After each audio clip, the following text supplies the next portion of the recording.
One of the most interesting parts of the prequels, in my opinion, is Palpatine's manipulation of Anakin, and specifically how he was able to finally convert Anakin to the dark side in Revenge of the Sith. I do have a separate video detailing how Palpatine manipulated him between The Phantom Menace and Attack of the Clones, so check that out if you want even more backstory.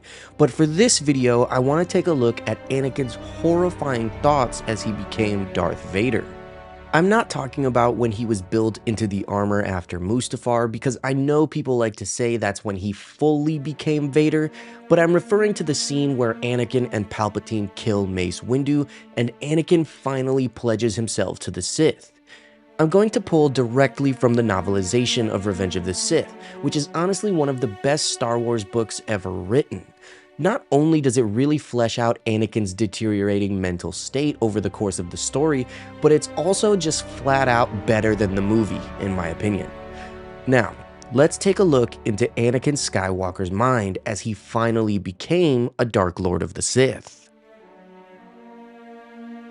Anakin knelt in Palpatine's office, looking down at a hand with brown skin that he had just severed with his blade. What had he done? Another hand, warm and alive, laid itself on his shoulder. A familiar, gentle voice told him that he was fulfilling his destiny, that the Jedi were traitors, and that he had just saved the Republic. Anakin realized that Palpatine was right, and wondered how he hadn't seen it sooner. Palpatine replied that the Jedi, including Obi-Wan, hadn't trusted Anakin, not even enough to tell him of their plot to overthrow the Senate. Treason echoed in Anakin's memory, as he remembered the Council ordering him to spy on Palpatine, an assignment that had been kept off record. Palpatine continued, saying that he did not fear Anakin's power as the Jedi Council did, he embraced it. Since Anakin was the greatest of all the Jedi, he could also be the greatest of the Sith. In his perfect method of manipulation, he told Anakin that he believed in him, and he trusted him completely. Anakin looked up at Palpatine, and what he saw choked him like an invisible fist crushing his throat. Palpatine's face was no longer human. His eyes were a cold and feral yellow, gleaming like a predator, and the bones of his face had melted and distorted. The skin had become gray and coarse. Looking into that face of absolute darkness, Anakin saw his future. Palpatine asked him to join him, to pledge himself to the Sith as his apprentice. He told Anakin to look inward, to see himself as he truly was, observing his emotions that the Jedi had sought to repress. As the shadow beside him spoke, its words became true. Anakin handled his emotions, he dissected them, he reassembled them and pulled them apart again. He still felt them, if anything they burned even hotter than before, but they no longer had the power to cloud his mind. Palpatine was pleased, and said that he had found the first key to the power of the Sith. Anakin opened his eyes and turned his gaze fully upon the grotesque features of Darth Sidious. As he looked upon the face of Sidious, he felt a powerful revulsion that interested him. Within himself, Anakin weighed Padme's life against the Jedi Order, and he pledged himself to the teachings of the Sith.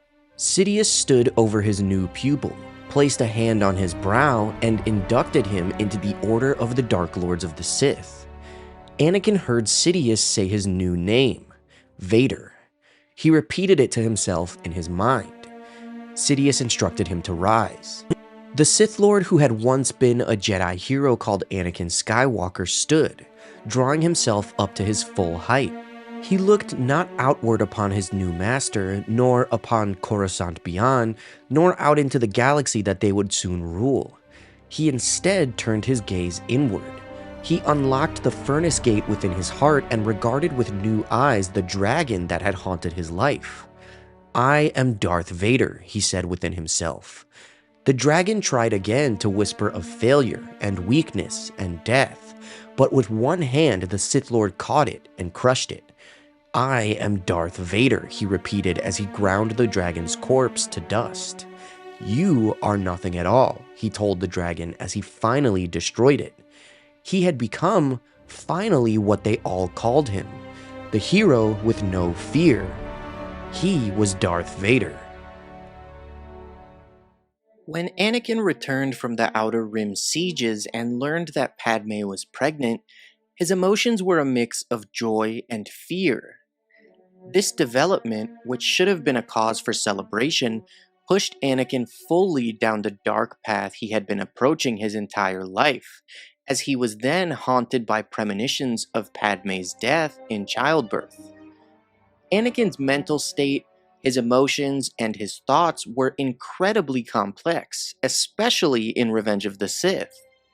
His trauma, his repressed rage under the Jedi teachings, and his compulsion to possess his loved ones were his undoing. Thankfully, the canon book Skywalker, A Family at War gives us a look into Anakin's thoughts about his unborn child and his fear of losing Padme. Unfortunately, as Anakin drew gradually closer to the dark side than ever before during this time period, his thoughts are disturbing. When Padme told Anakin that he was about to become a father, he immediately began to obsess over the ramifications and complications of such a development. Padme could only conceal her condition for so long, masking her pregnancy under cloaks of fine Naboo velvet. Anyone who had previously suspected a deeper connection between the Senator and the Jedi would have more reason than ever to believe that he had cast aside the Jedi's strict code and consorted with a woman he was clearly in love with. And even if he and Padme managed to maintain their deception, once the child arrived, the Queen of Naboo would relieve Padme of her post, and it would be impossible for Anakin to remain a Jedi, except as an absentee father. For Anakin to allow his child to grow up fatherless while he stood by, cast in the role of a caring family friend, was unconscionable. Moreover, a child could hardly be trusted to carry the secret without disclosing, by a slip of the tongue or betrayal of their feelings sensed by the Jedi through the Force, to keep the truth quiet for long. Anakin's Jedi training temporarily helped calm his anxieties, allowing him a moment to embrace what their future might hold. Amid the terrible destruction of the Clone War, they had created life. If he let his worries fall away, if he only focused on himself and Padme, on their commitment to each other, on the vow they had made, he could see her news for what it was, the happiest moment of his life. Anakin's joy was fleeting. Rapture over Padme's news was soon replaced by fear. Padme's transformation into motherhood stirred up emotions he had not felt since leaving Shmi behind more than a decade earlier. Superficially, the two women were very different, a slave and a former queen, one destitute, the other wealthy. One was his abandoned mother, the other the mother of the child he might well have to abandon. History seemed to be repeating itself in ways that Anakin found profoundly disturbing. 3 years prior, Anakin's nightmares had served as a portent of Shmi's death. Now, Anakin was plagued by visions of the future once more. He should have been at peace, finally sleeping at Padme's side. But through the Force, he saw only staggering loss, a vision of Padme crying out in pain and pleading for his help, while their child sobbed out of reach. When he told Padme what he had seen, her worries rested with the baby. She was prepared to give her life to protect her unborn child. Anakin's concerns were chiefly with his wife. And this is where Anakin's thoughts begin to become disturbing. Later, when Palpatine told him the tragedy of Darth Plagueis the Wise, Anakin disregarded the moral point of the tale and instead fixated on a glimmer of hope he found in it. He knew it was dangerous, but he was willing to give anything to discover this mythological power so that Padme might cheat death. He would willingly lay down his own life, lose their child, and destroy everything else he held dear to save Padme from his mother's fate, and save himself from enduring a life without her. In exchange for Padme's life, he was prepared to watch the whole galaxy burn. Anakin, or Darth Vader, suffered a brutal defeat on Mustafar at the hands of Obi-Wan Kenobi, leaving him with injuries that he had to endure for the rest of his life. The loss of limbs and being burned alive were the repercussions of his fall from grace and terrible atrocities he had committed against the Jedi Order. The moment itself is gruesome enough as depicted in the film, but the novelization, as well as the Legends book The Rise and Fall of Darth Vader, give further insight into Anakin's thoughts as he was burning, providing a painful look into his mind as he suffered. The duel between Anakin and Obi-Wan had carried them far from the landing pad where it had began, and now the duel was over. With a single sweep of his lightsaber, Obi-Wan had severed his former Padawan's legs at the knees and also his left arm. As his crippled body fell down the slope of the lava bank, Anakin scrabbled at the black sand, but struggling only made him slip farther. The sand itself was hot enough that digging the durasteel fingers of his mechanical arm into it burned off his glove, and his robes began to smolder. As Anakin struggled to raise his head from the scalding sand, his eyes blazed with fury as he glared at Obi-Wan, thinking to himself that he would not die like this, that he was still stronger than his old master. As Obi-Wan bellowed down at him about being the chosen one, Anakin felt the intense heat permeating his torn tunic, and he spotted his fallen lightsaber lying a short distance away. He was too stunned and dazed to focus his powers, so he helplessly watched with rage as Obi-Wan bent down to pick up his saber, and carried it with him as he began walking up the slope. Anakin's long hair had blackened and was beginning to char in the intense heat. He screamed that he hated Obi-Wan, and as the Jedi Master turned back for the final time to tell him that he loved him, Anakin's clothes caught on fire, and he was instantly engulfed in flames. His screams were filled with anger as well as pain, not unlike that of any entirely helpless creature. His instinct was to roll and put out the flames, but because of his wounds and the burning hot sand beneath his ravaged body, the only thing he could do was burn and burn. As Obi-Wan walked off, leaving him to die, Anakin could somehow still feel one last flicker of Obi-Wan's presence in the Force before the Jedi receded from view completely. Anakin kept screaming until the flames finally burned out.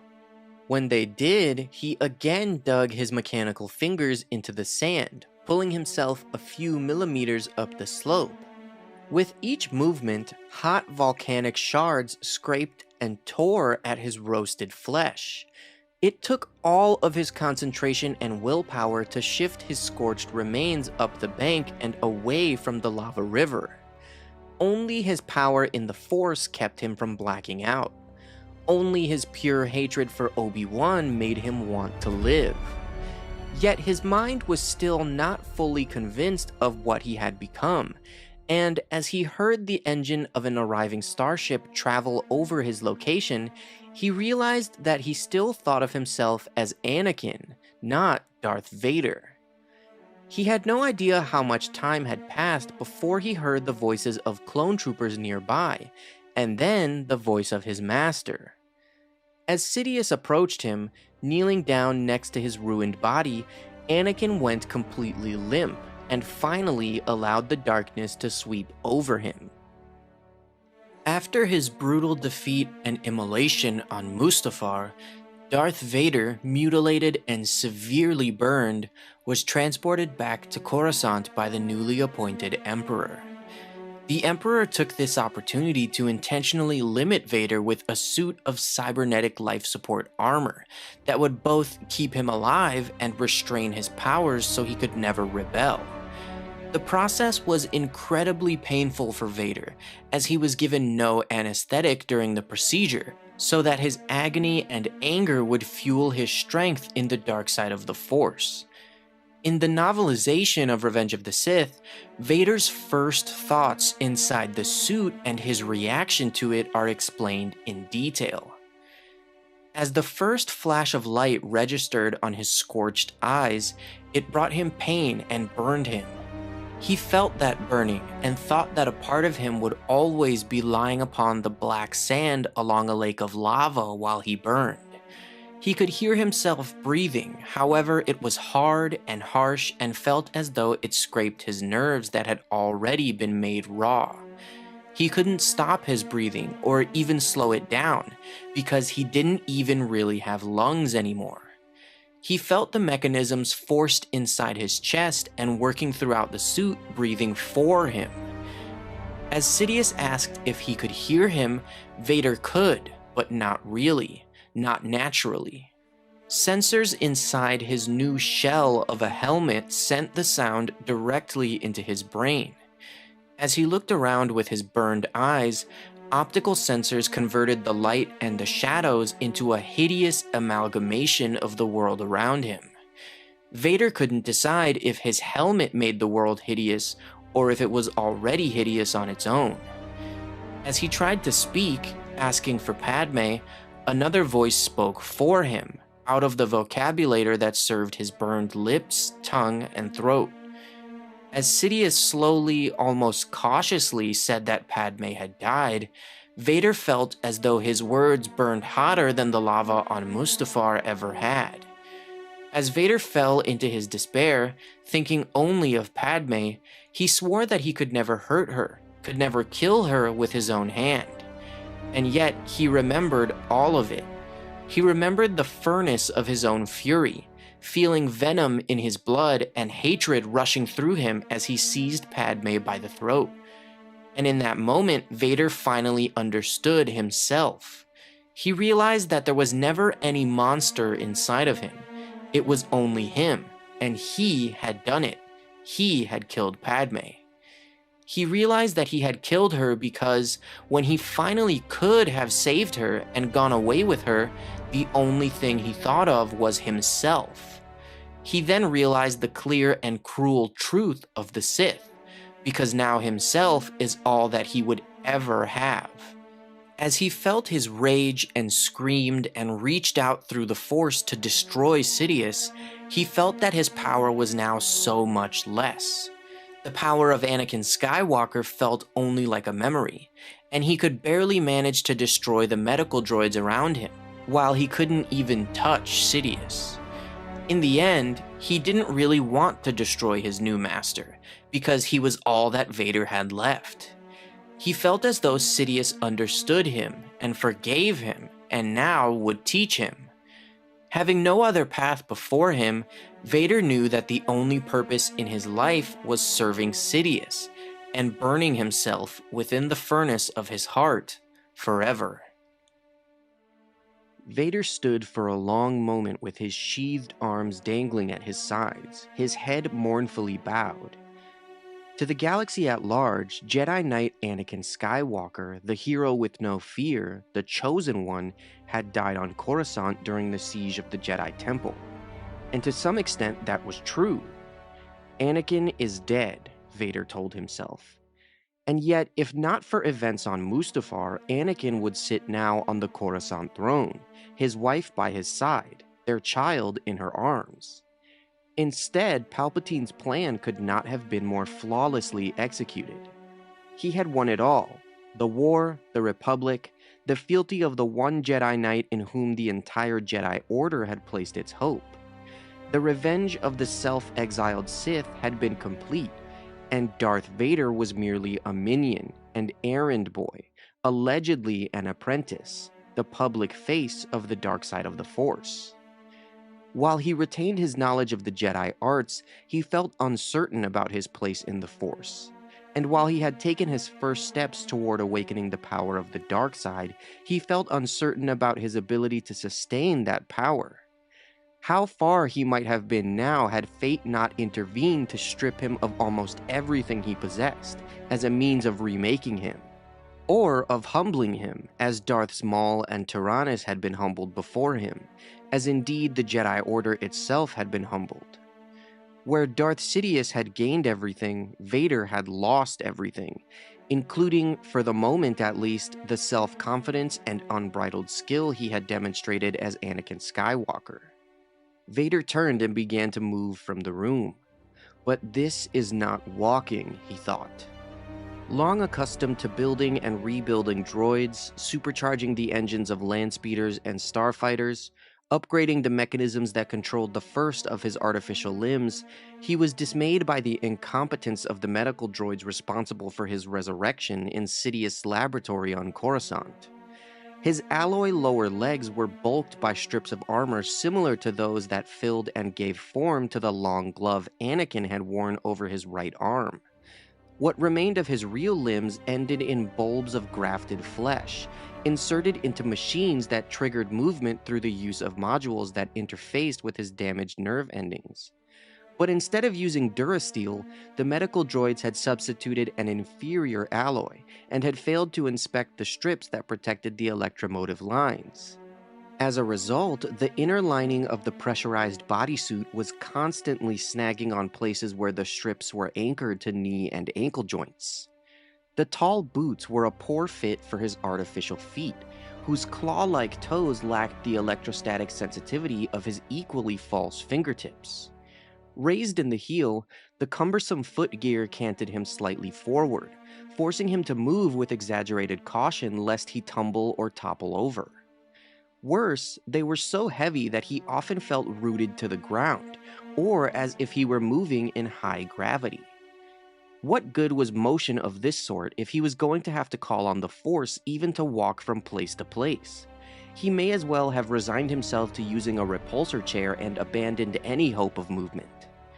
The defects in his prosthetic arms mirrored those of his legs.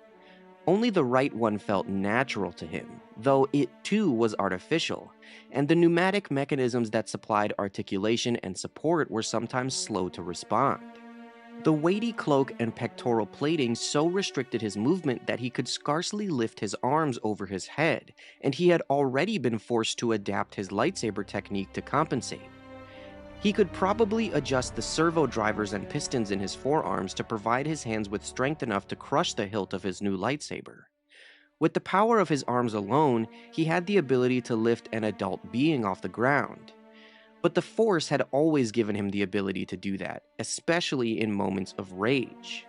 What's more, the sleeves of the bodysuit didn't hug the prostheses as they should, and the elbow-length gloves sagged and bunched at the wrists.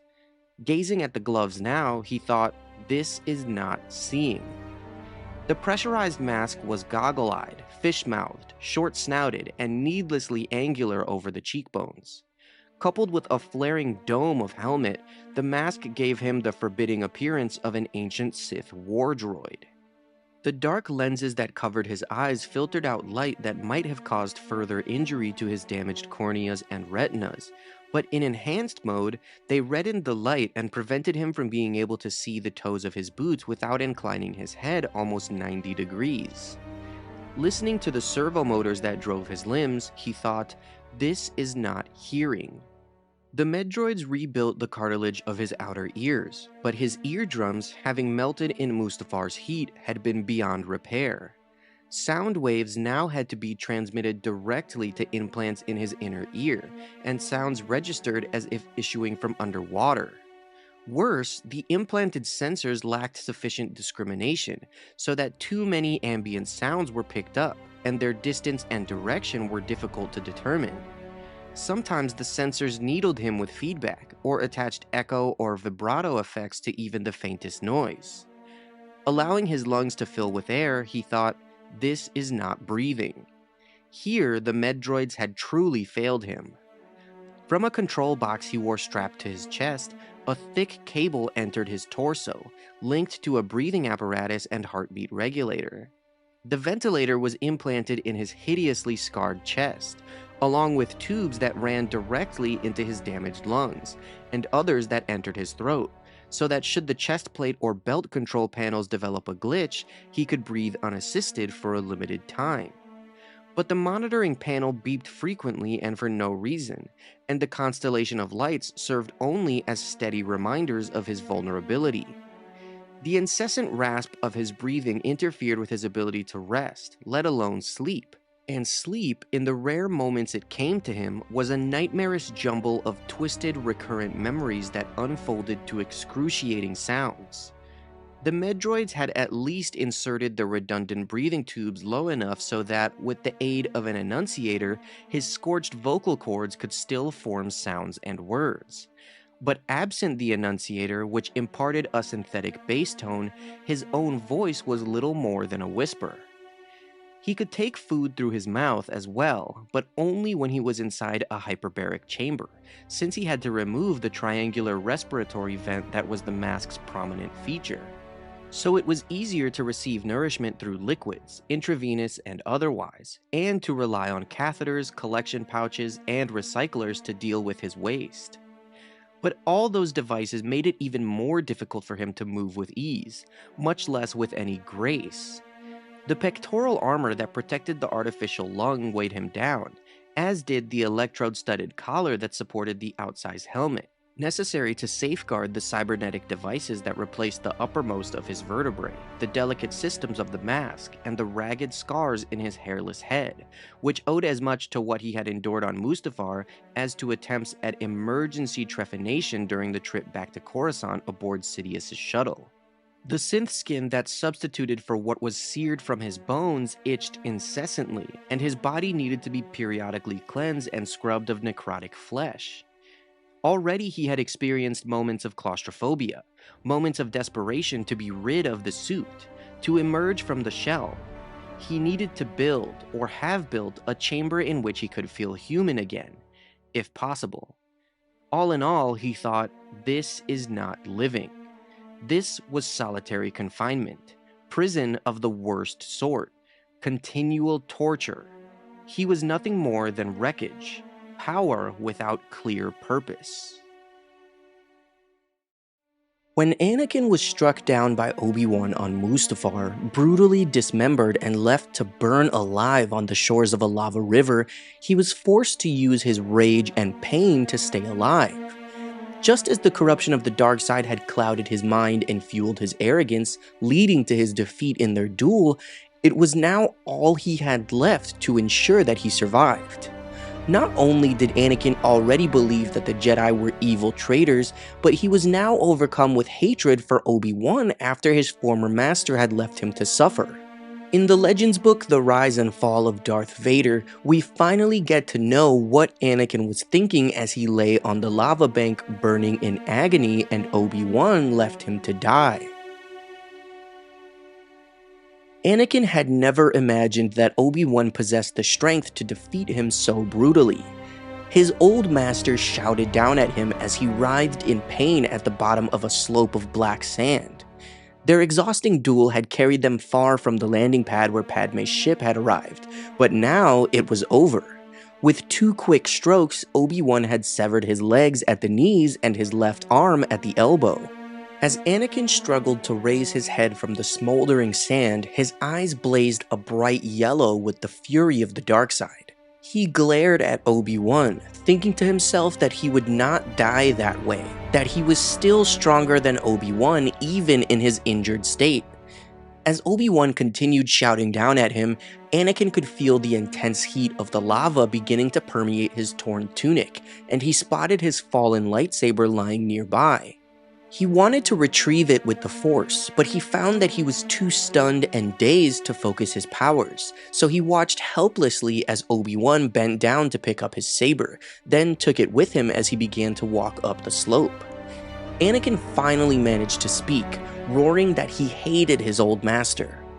Obi-Wan stopped in his tracks and turned one final time to face the ruined, seething monster below him, and softly replied that he had loved him. At that moment, Anakin's clothes caught fire from the heat, and his entire body was suddenly engulfed in flames. His screams were filled with anger as well as pain, as he was a helpless creature in agony. His first instinct was to roll and put out the flames, but because of his wounds and the red-hot sand beneath his ravaged body, all he could do was burn. His skin was destroyed, his lungs scorched, his eardrums melted.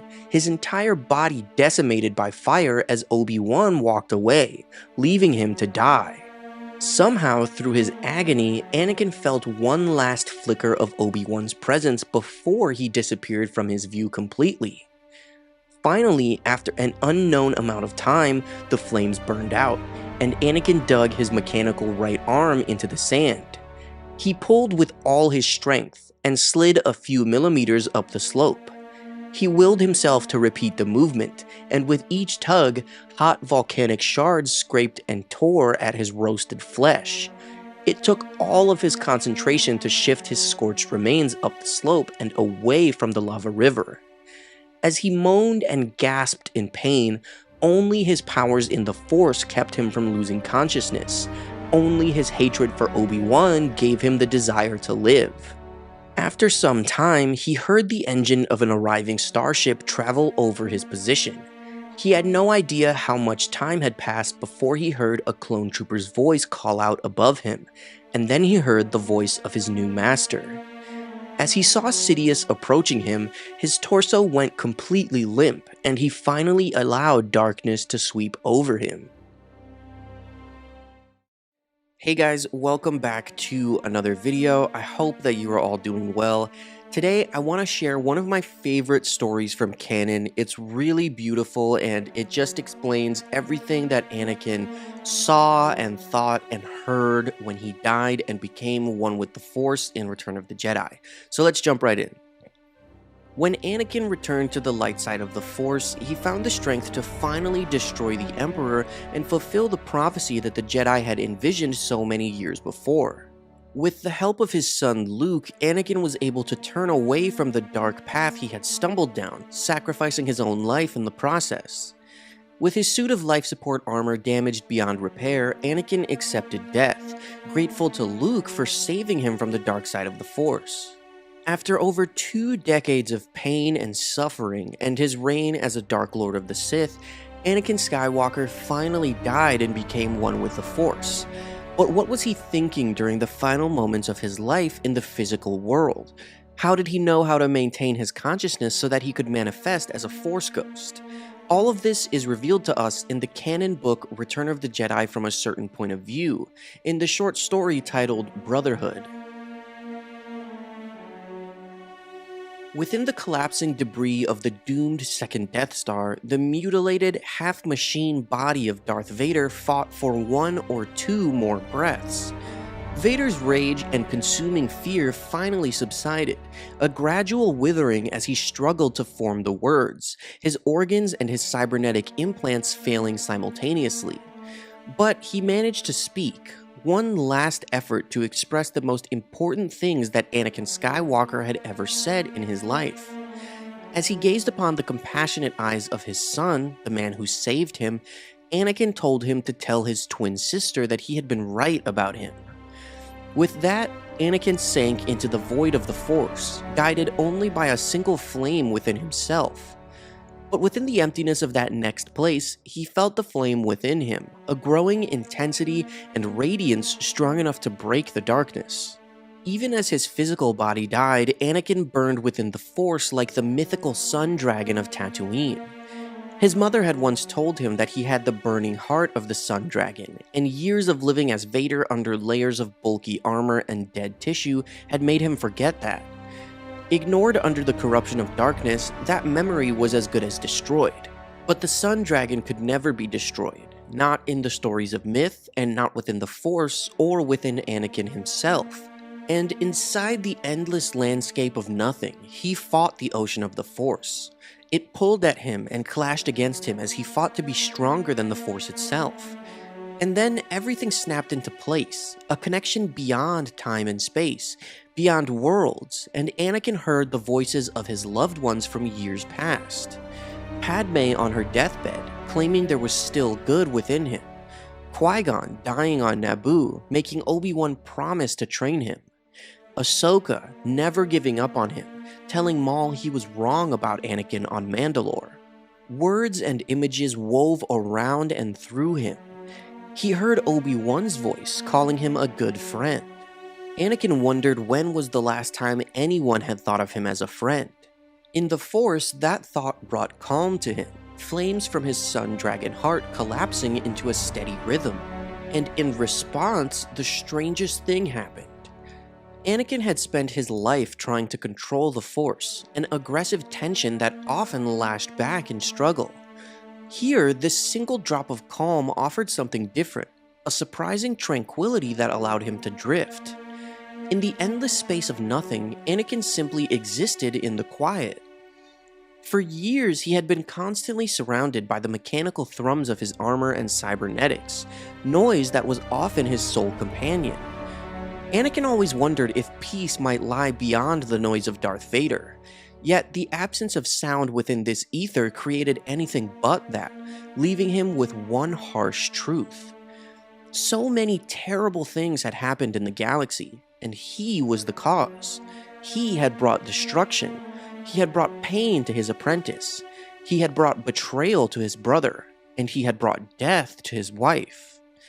Then, a subtle shift occurred, a single intention that broke the quiet and rippled outward within the Force. Anakin would not stand for that. He would not accept that his story was over, that it ended on a single act of choosing light over dark. He had too much left to undo after spending decades as Darth Vader. Anakin Skywalker simply refused, and he felt his sun dragon heart burn with renewed flames, and in the ether of the Force, nothing, not even the Force itself, could stop him. Because Anakin refused to accept that things should conclude that way. A determination grew within him, an intensity that would overcome any obstacle. He would not die. He was the chosen one, and he would make amends and bring justice to the pain he had unleashed as a Sith Lord. Then, suddenly, he heard the voice of Obi-Wan Kenobi calling his name, observing that he was still trying to be a hero. Anakin replied sadly that he was not a hero, for he had caused suffering across all corners of the galaxy, and he felt the heat of Mustafar's lava as he spoke. He told Obi-Wan that he had failed him.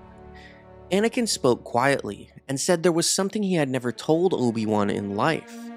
When he had buried his mother on Tatooine, Anakin had sworn that he would become all-powerful, strong enough to save people from death. Instead, he did the opposite. He spread fire and pain to anyone in his path. Obi-Wan replied that one person alone could not burn down a galaxy. Together, the two of them existed within the Force, yet they did not.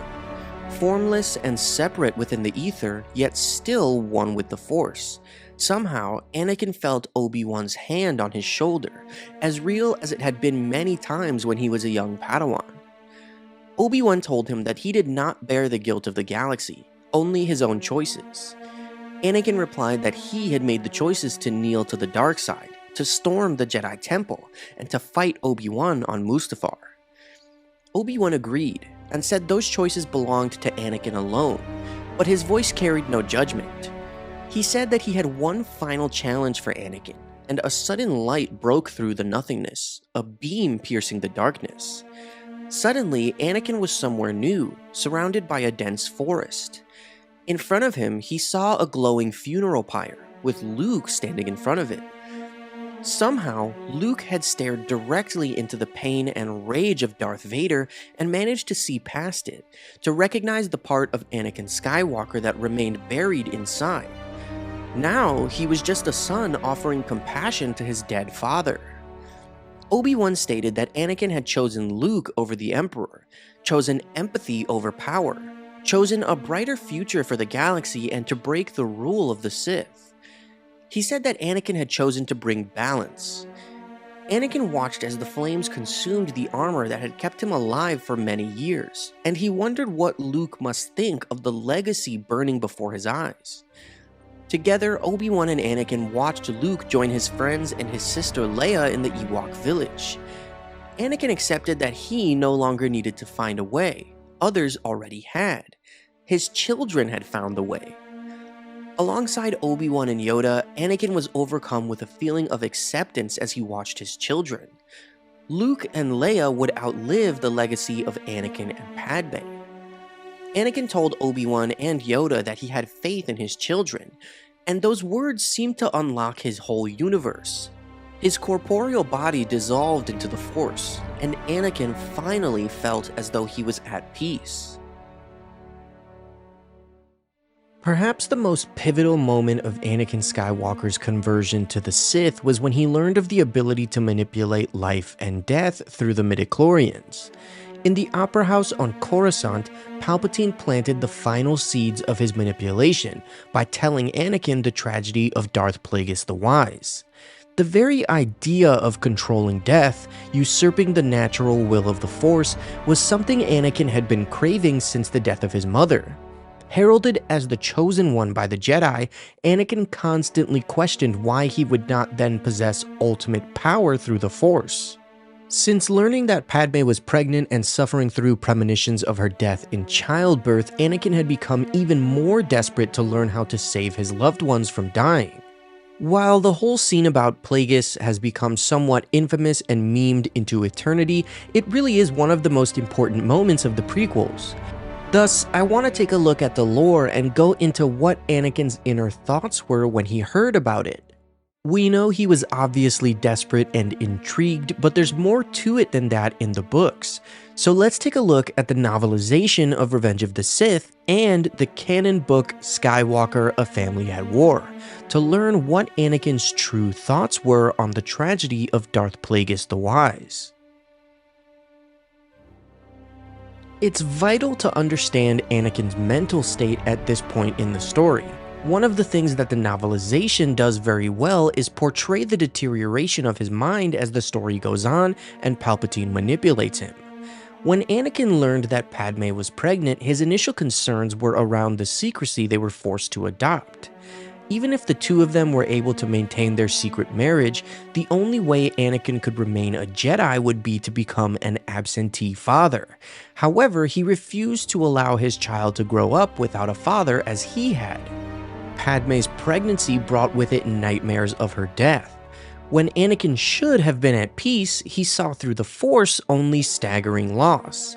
Those negative emotions weighed heavy on him when he joined Palpatine at the galaxy's Opera House. It was a crucial moment for the two men and their unshakable bond. There, Palpatine claimed that the Jedi Council wanted to oust him and take control of the Republic. Palpatine had sprung his trap brilliantly, disclosing this shattering revelation just hours after the Jedi Council had tasked Anakin with spying on him. He had expertly turned the Jedi's plot against them while preying on Anakin's conflicting loyalties. Palpatine claimed that the Jedi and Sith were simply two sides of the same coin, with similar sensitivities to the power of the Force but diametrically opposing viewpoints on how best to harness the mystical energy field. The Sith relied on passion for strength, accumulating power for their own devices, while the Jedi extolled emotional control and used their power to help others in need. The Jedi were selfless and benign, while the Sith were selfish and greedy. Anakin's unwillingness to let go of Padme and the child they had conceived flouted Jedi ways. In truth, he was neither acting as a Sith nor a Jedi would, although veering closer to the former in his conduct. Over years spent patiently grooming Anakin, Palpatine had seduced the young Jedi and his powers away from the path of the light, encouraging his fiery temper and making him feel special. Palpatine could see deep into Anakin's heart and sensed that he was tormented by visions of Padme dying, so he told the story of his own Sith master, Darth Plagueis. Plagueis was a Dark Lord of the Sith, able to manipulate the midichlorians to create life, and thus save beings from death, so Palpatine claimed. Eventually, Plagueis taught his apprentice everything he knew, and his apprentice killed him in his sleep. At hearing the story, a universe of possibility sprouted in Anakin's mind, and he obsessed over finding the legendary apprentice of Plagueis that had learned his secrets. Palpatine continued, stating that he was fairly certain that Plagueis did exist, and that anyone who possessed Plagueis' knowledge would be not only the most powerful being in the universe, but virtually immortal. Under the assumption that both Plagueis and his apprentice were real, Anakin knew that he needed to obtain the knowledge they had discovered. However, Palpatine claimed that it would not be possible to learn the power from a Jedi, thus introducing the possibility of learning the ways of the Sith for the first time to Anakin. Anakin disregarded the moral point of the story of Plagueis and instead fixated on the glimmer of hope he found in it. He knew it was dangerous, but he was willing to give anything to discover this mythological power so that Padme might cheat death. He would willingly lay down his own life and destroy everything else he held dear to save her. In exchange for Padme's life, Anakin was prepared to watch the entire galaxy burn. The duel between Dooku, Anakin, and Obi-Wan in Revenge of the Sith was one of the most important moments in the entire saga, a truly genius charade orchestrated by Palpatine. While Anakin and Obi-Wan believed they were simply doing their part in rescuing the Chancellor from the Separatists, they were actually falling directly into the Sith Lord's trap. Dooku, on the other hand, was the one who truly had no idea what was coming. The novelization of Revenge of the Sith does a fantastic job describing this duel, especially from Dooku's perspective. The duel itself takes up like a whole chapter of the book.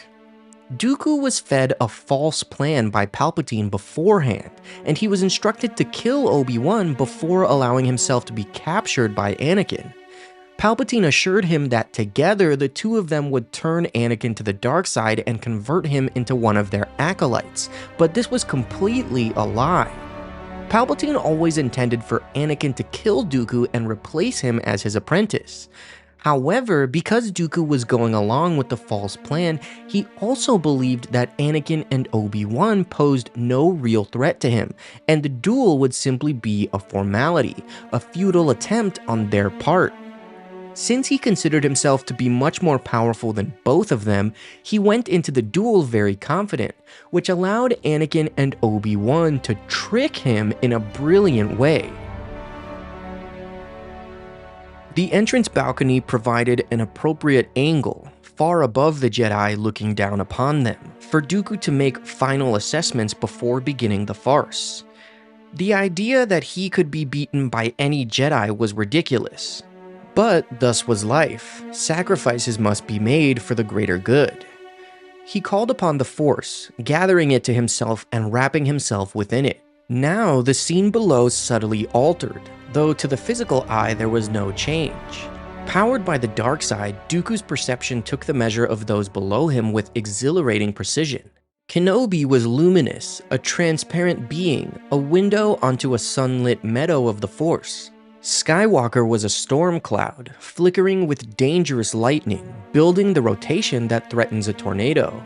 Dooku leaned forward, and his cloak of armor weave spread like wings. He lifted gently onto the air and descended to the main level in a slow, dignified force glide.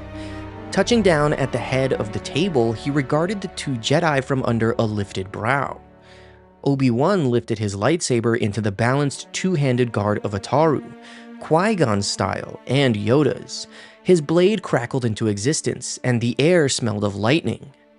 Dooku allowed his customary mild smile to spread.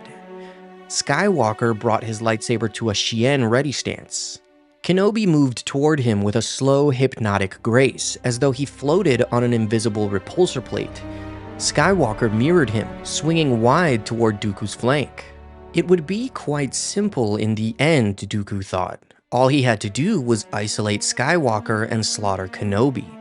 Beyond that, it would merely be a matter of spinning Skywalker up into enough of a frenzy to break through his Jedi restraint and reveal the vista of Sith power.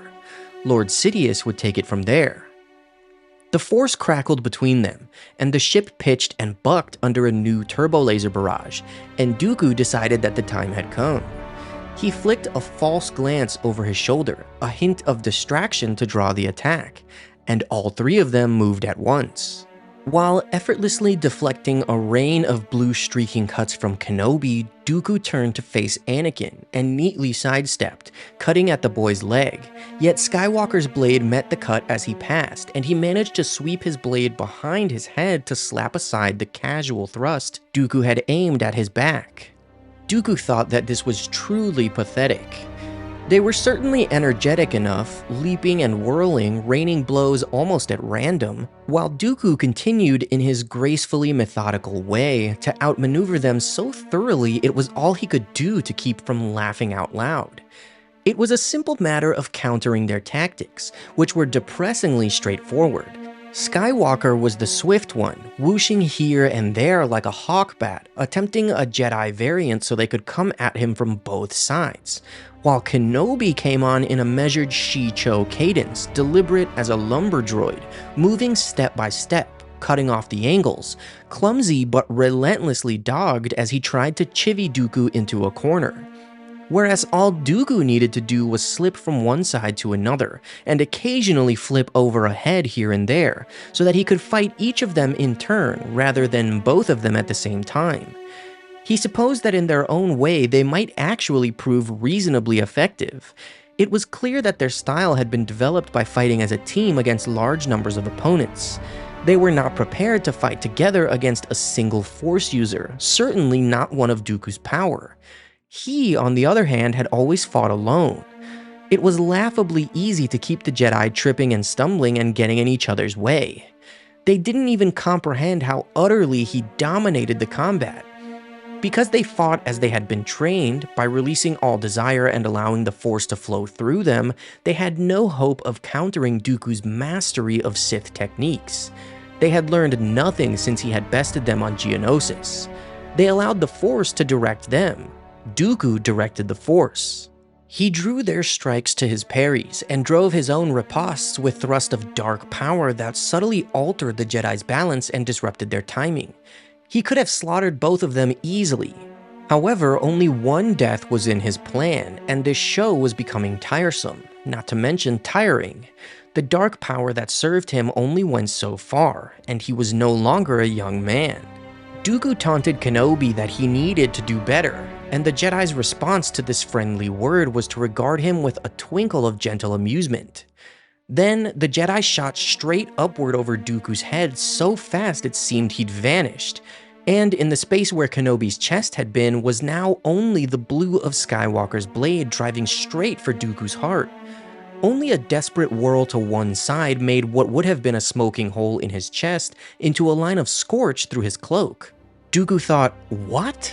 He threw himself spinning up and away from the two Jedi to land on the table, disengaging for a moment to recover his composure. That had been entirely too close, but by the time his boots touched down, Kenobi was already there to meet him, blade weaving through a defensive velocity so bewilderingly fast that Dooku dared not even try a strike. He threw a feint toward Kenobi's face, then dropped and spun in a reverse ankle sweep. But not only did Kenobi easily overleap this attack, Dooku nearly lost his own foot to a slash from Skywalker, who had again come out of nowhere. Dooku realized that this was not in the plan. Skywalker slammed his following strike down so hard that the shock of deflecting it buckled Dooku's elbows. Dooku threw himself into a back roll that brought him to his feet, and Kenobi's blade was there to meet his neck. Only a desperate whirling block, coupled with a wheel kick that caught Kenobi on the thigh, bought him enough time to leap away again, and when he touched down, Skywalker was already there. The first overhand chop of Skywalker's blade slid off Dooku's instinctive guard. The second bent Dooku's wrist. The third flash of blue forced Dooku's scarlet blade so far to the inside that his own lightsaber scorched his shoulder, and Dooku was forced to give ground. Dooku felt himself blanch. Where had this come from? Skywalker attacked, impossibly powerful, a destroyer droid with a lightsaber. Each step was a blow, and each blow was a step. Dooku backed away as fast as he dared. Skywalker stayed right on top of him. Dooku's breath went short and hard. He no longer tried to block Skywalker's strikes, but only to guide them away. He could not meet Skywalker's strength to strength. Not only did the boy wield tremendous reserves of Force energy, but his sheer physical power was astonishing. And only then did Dooku understand that he'd been suckered. Skywalker's Shien ready stance had been a ruse, as had his Ataru gymnastics. The boy was truly a Djem So master, and as fine a one as Dooku had ever seen. His own elegant Makashi simply did not generate the kinetic power to meet Djem So head-to-head, especially not while also defending against a second attacker. It was time to alter his own tactics. He dropped low and spun into another reverse ankle sweep, since the weakness of Djem So was its lack of mobility. Thus, the strike slapped Skywalker's boot sharply enough to throw the young Jedi off balance, giving Dooku the opportunity to leap away, only to find himself again facing the wheel of blue lightning that was Kenobi's blade. Dooku decided that the comedy had ended. Now it was time to kill. Kenobi's master had been Qui-Gon Jinn, Dooku's own Padawan. Dooku had fenced Qui-Gon thousands of times, and he knew every weakness of the Ataru form with its ridiculous acrobatics.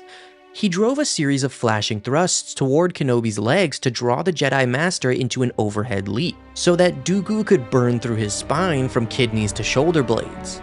And this image, this plan, was so clear in Dooku's mind that he almost failed to notice that Kenobi met every one of his thrusts without moving his feet, staying perfectly centered, perfectly balanced, blade never moving a millimeter more than was necessary, deflecting without effort, riposting with flickering strikes and stabs swifter than the tongue of a ghost viper.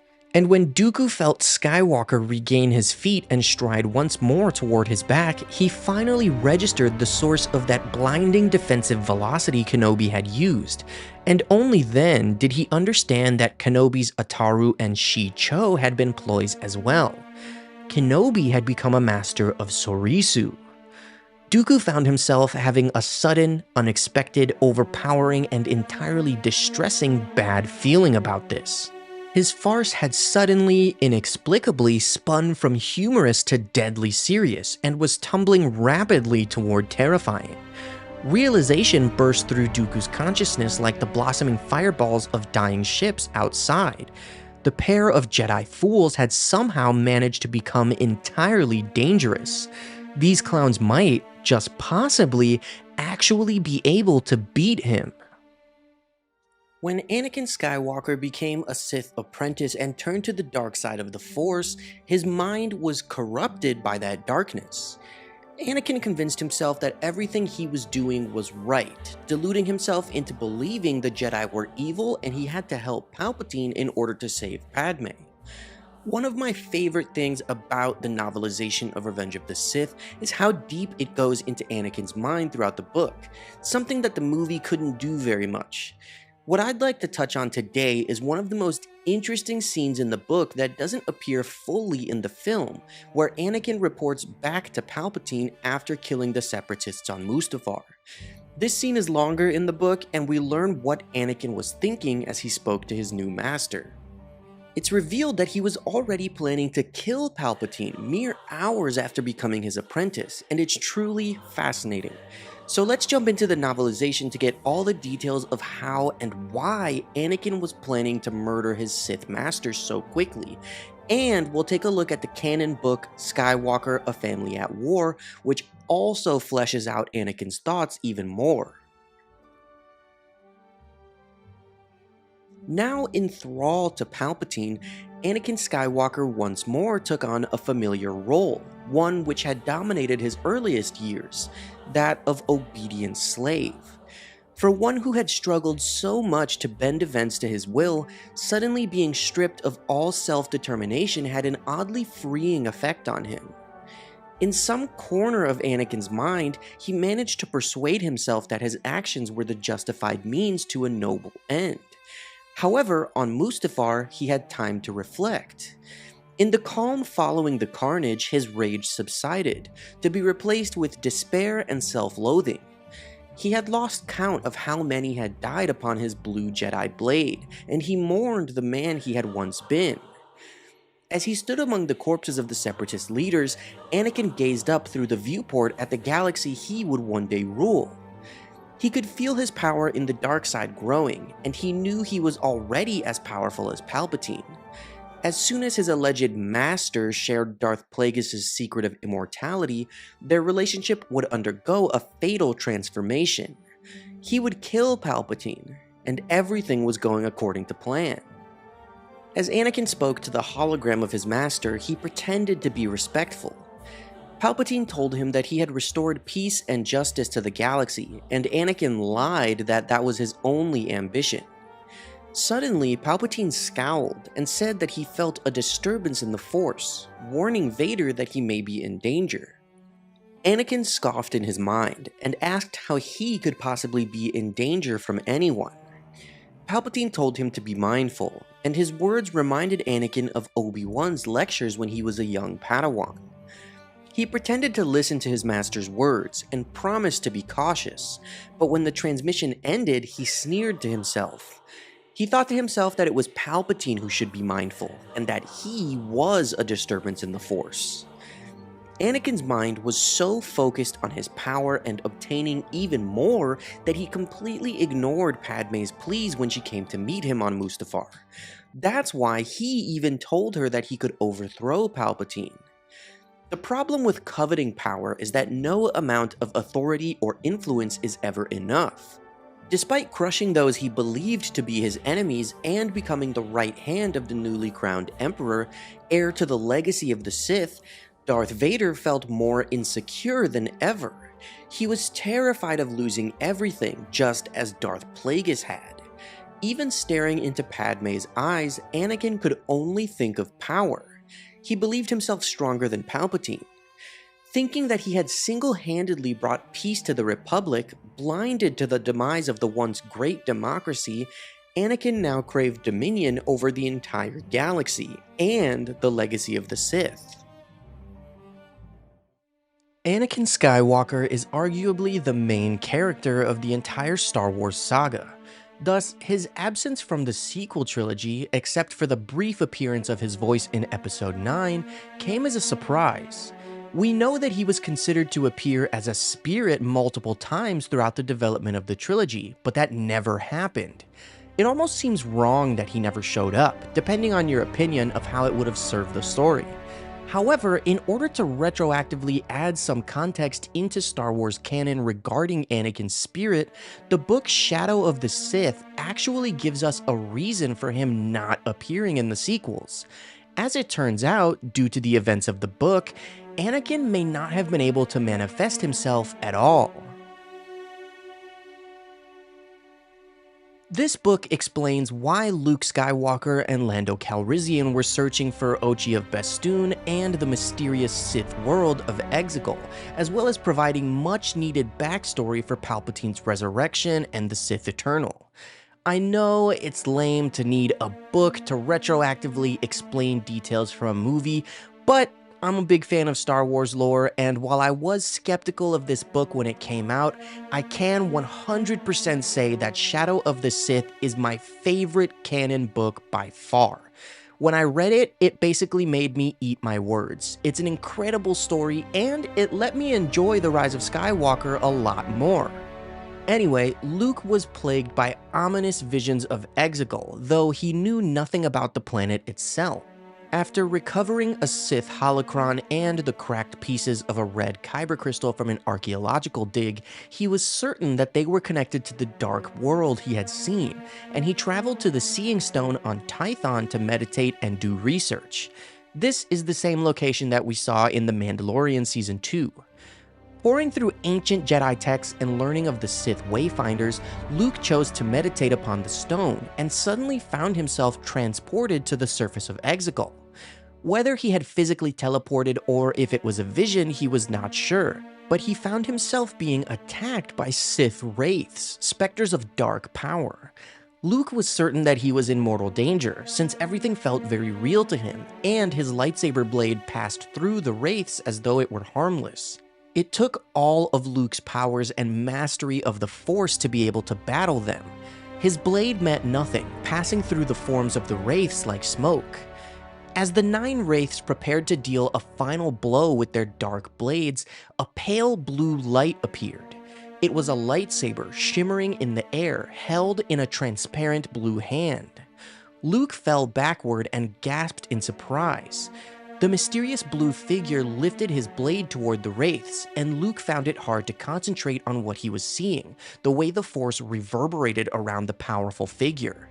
The wraiths continued to back away until they vanished into dust in the wind. The blue figure turned around, lifting his hood to reveal the young face of Anakin Skywalker. Anakin reached out his hand and Luke took it, and everything went white. Luke awoke on the ground, back on Tython, in the shadow of the Seeing Stone. Anakin said that the Seeing Stone could be a powerful tool, but was difficult to master, and Luke was stunned to be face to face with his father's spirit. But before Luke could say anything, a change came over Anakin. His smile vanished, and his blue form seemed to flash, like a hologram transmission caught in a blind spot. The look on Anakin's face made Luke's blood run cold. His father appeared to be in agony, and Luke didn't know if that was even possible. Anakin was one with the Force, and yet he was somehow in trouble. His spirit flickered, faded, and flickered again. As Luke watched, another man seemed to appear between the blinks of an eye, superimposed over the vision of Anakin as a young man. An older face, the face revealed beneath Vader's mask by Luke so many years ago above Endor. And then the other face was gone, and Anakin reached out, calling Luke's name. Luke took a step closer, and then stopped as his father seemed racked by a new agony. When he looked up at Luke again, his face was dark. Anakin was afraid. He said that there was a disturbance in the Force. Luke replied that he had felt it too.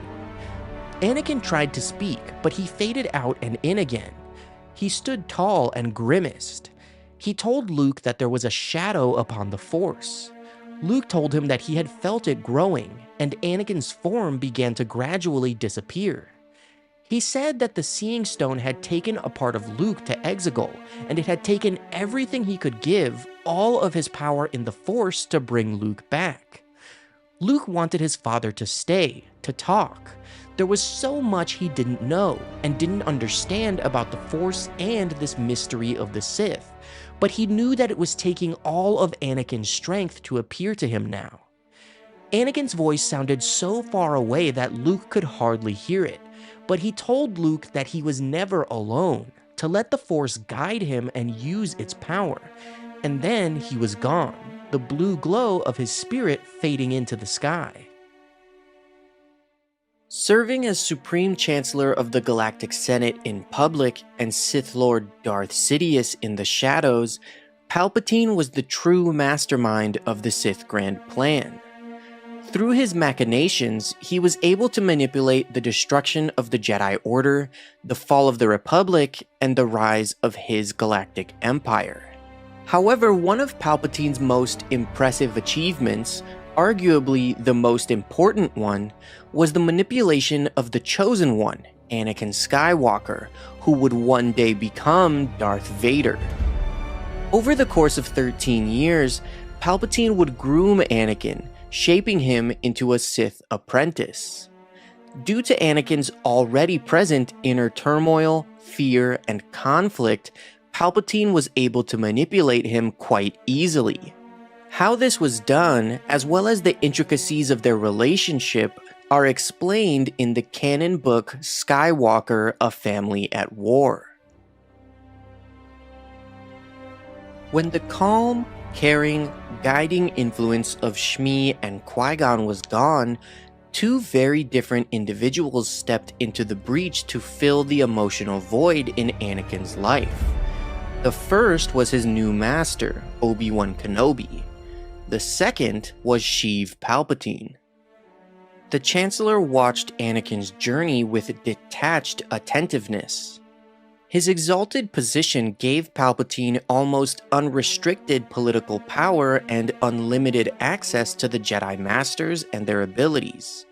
With a benevolent smile plastered across his wrinkled face, Palpatine could walk into the Jedi Temple at any time and turn a kindly offer of helping to shape Anakin's future into a command that not even Mace Windu could refuse.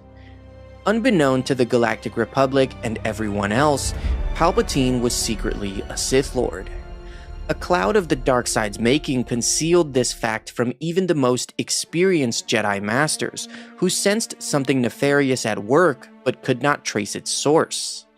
Thus Palpatine enjoyed the protection of the Jedi instead of their enmity. Well aware that Anakin had helped end the Trade Federation's blockade and invasion of Naboo, the devious Sith used this knowledge to insert himself into Anakin's life just as the young Padawan was questioning his place among the Jedi. Because no one within the Order, not even Obi-Wan, sensed his true intentions, Palpatine prepared Anakin for a dark future as his Sith apprentice with impunity. Skywalker's skill with a lightsaber and volatile personality made him the ideal candidate. While becoming one of Anakin's closest confidants, the calculating politician schemed to instill a dangerous sense of ambition in the already arrogant boy. As Anakin neared his teenage years, his roiling emotions called for the steady calm of Qui-Gon Jinn. Sheev Palpatine was a willing and welcoming substitute. When he called Anakin's son, the boy felt that he would do anything for him, just for the chance to feel part of a family. Using the seedy underworld of Coruscant as his classroom, Palpatine opened the young man's eyes to the suffering of those dwelling on the planet's lowest levels, far below the glittering cities where Palpatine ruled over the Senate and Anakin studied in the sacred Jedi Temple. Many residents of these gloomy subsurface levels had never even seen sunlight, a tragedy that a boy raised beneath the twin suns of Tatooine couldn't even imagine. Palpatine claimed these expeditions were a way of understanding some of the less fortunate inhabitants of the Republic's core world. In truth, they were ploys, tests, to not only see if Anakin was pliant, but to expose Anakin to the hypocrisies inherent in the Republic that Palpatine confidently expected would one day lead him to reject the Jedi Code. Right under the nose of Republic officials, sentient beings were being bought and sold as slaves in this hopeless district, a disturbing reminder of Anakin's own past. Although the young man claimed to rarely think about his childhood enslavement after his induction into the Order, Palpatine saw through the lie and into Anakin's heart, where he still hoped to help his mother and free other slaves, not only on Tatooine, but all across the galaxy. With a benevolent sigh, Palpatine deftly probed Anakin's insecurities, while praising the boy in the ways he craved. This was the first, but certainly not the last, time that Palpatine would feed Anakin's ego. Palpatine frequently hailed the young man as the most gifted Jedi he had ever met. To Anakin, Palpatine's praise, pointed questions, and insightful observations seemed to forge a strong connection, a bond that he rarely enjoyed with his fellow Jedi. Bit by bit, Palpatine cunningly stoked the young man's disillusion with the status quo on Coruscant's surface, where prosperity reigned, without a thought to the less fortunate souls below. This fresh way of thinking validated and mirrored many of Anakin's own concerns. He never suspected that Palpatine was quietly clawing at his emotional wounds. In this way, Palpatine forged the first link in this bond between himself and the young man he genially referred to as his boy. He made Anakin promise that he would not disclose what he had seen or learned on the sub-levels when he returned to the temple. It would be their secret. Knowing Anakin's doubts and fears enabled Palpatine to more easily expose the cracks in the boy's will, allowing the darkness in. Palpatine would sometimes confess to being wistfully envious of the predetermined life of a Jedi, when all of his own life had been made up of tough choices. Though Palpatine's words were seemingly kindly meant, to Anakin, the ability to choose his destiny was a freedom he was reluctant to relinquish. He had chosen to walk the Jedi path, but since his acceptance in the Order, every decision had been made for him. And in hindsight, even that first step seemed like a childish choice, made on a whim by an uneducated young slave because a magical man with a weapon made of light had offered him the chance to be free. Intellectually, Anakin knew that he was no prisoner. He could leave the Order at any time. But Palpatine's words struck home. The course of Anakin's life would indeed be predetermined if he remained on the path to become a Jedi Master.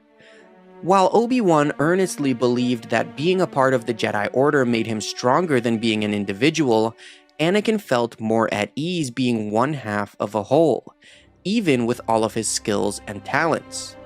Anakin was quickly learning that the life of a peacekeeper was not free. A Jedi was devoted to the Order, and as such had to obey the Jedi Council, even when an individual's personal convictions clashed with their guidance. Far below the surface of Coruscant, Palpatine had surreptitiously exposed a different ideological path to the insecure Jedi. Under the sway of the Supreme Chancellor, skilled in the art of suggestion, Anakin was a more than willing recipient of the older man's insinuations. Anakin, with Obi-Wan's guidance, ultimately resolved to continue on the path toward becoming a Jedi Knight. But most importantly to him, Palpatine had offered him a place by his side once his training was complete. An alternate future, a door to be opened if Anakin desired after he had mastered all the Jedi had to offer. On the surface, Palpatine seemed to be promising the young man the sense of belonging that he searched for.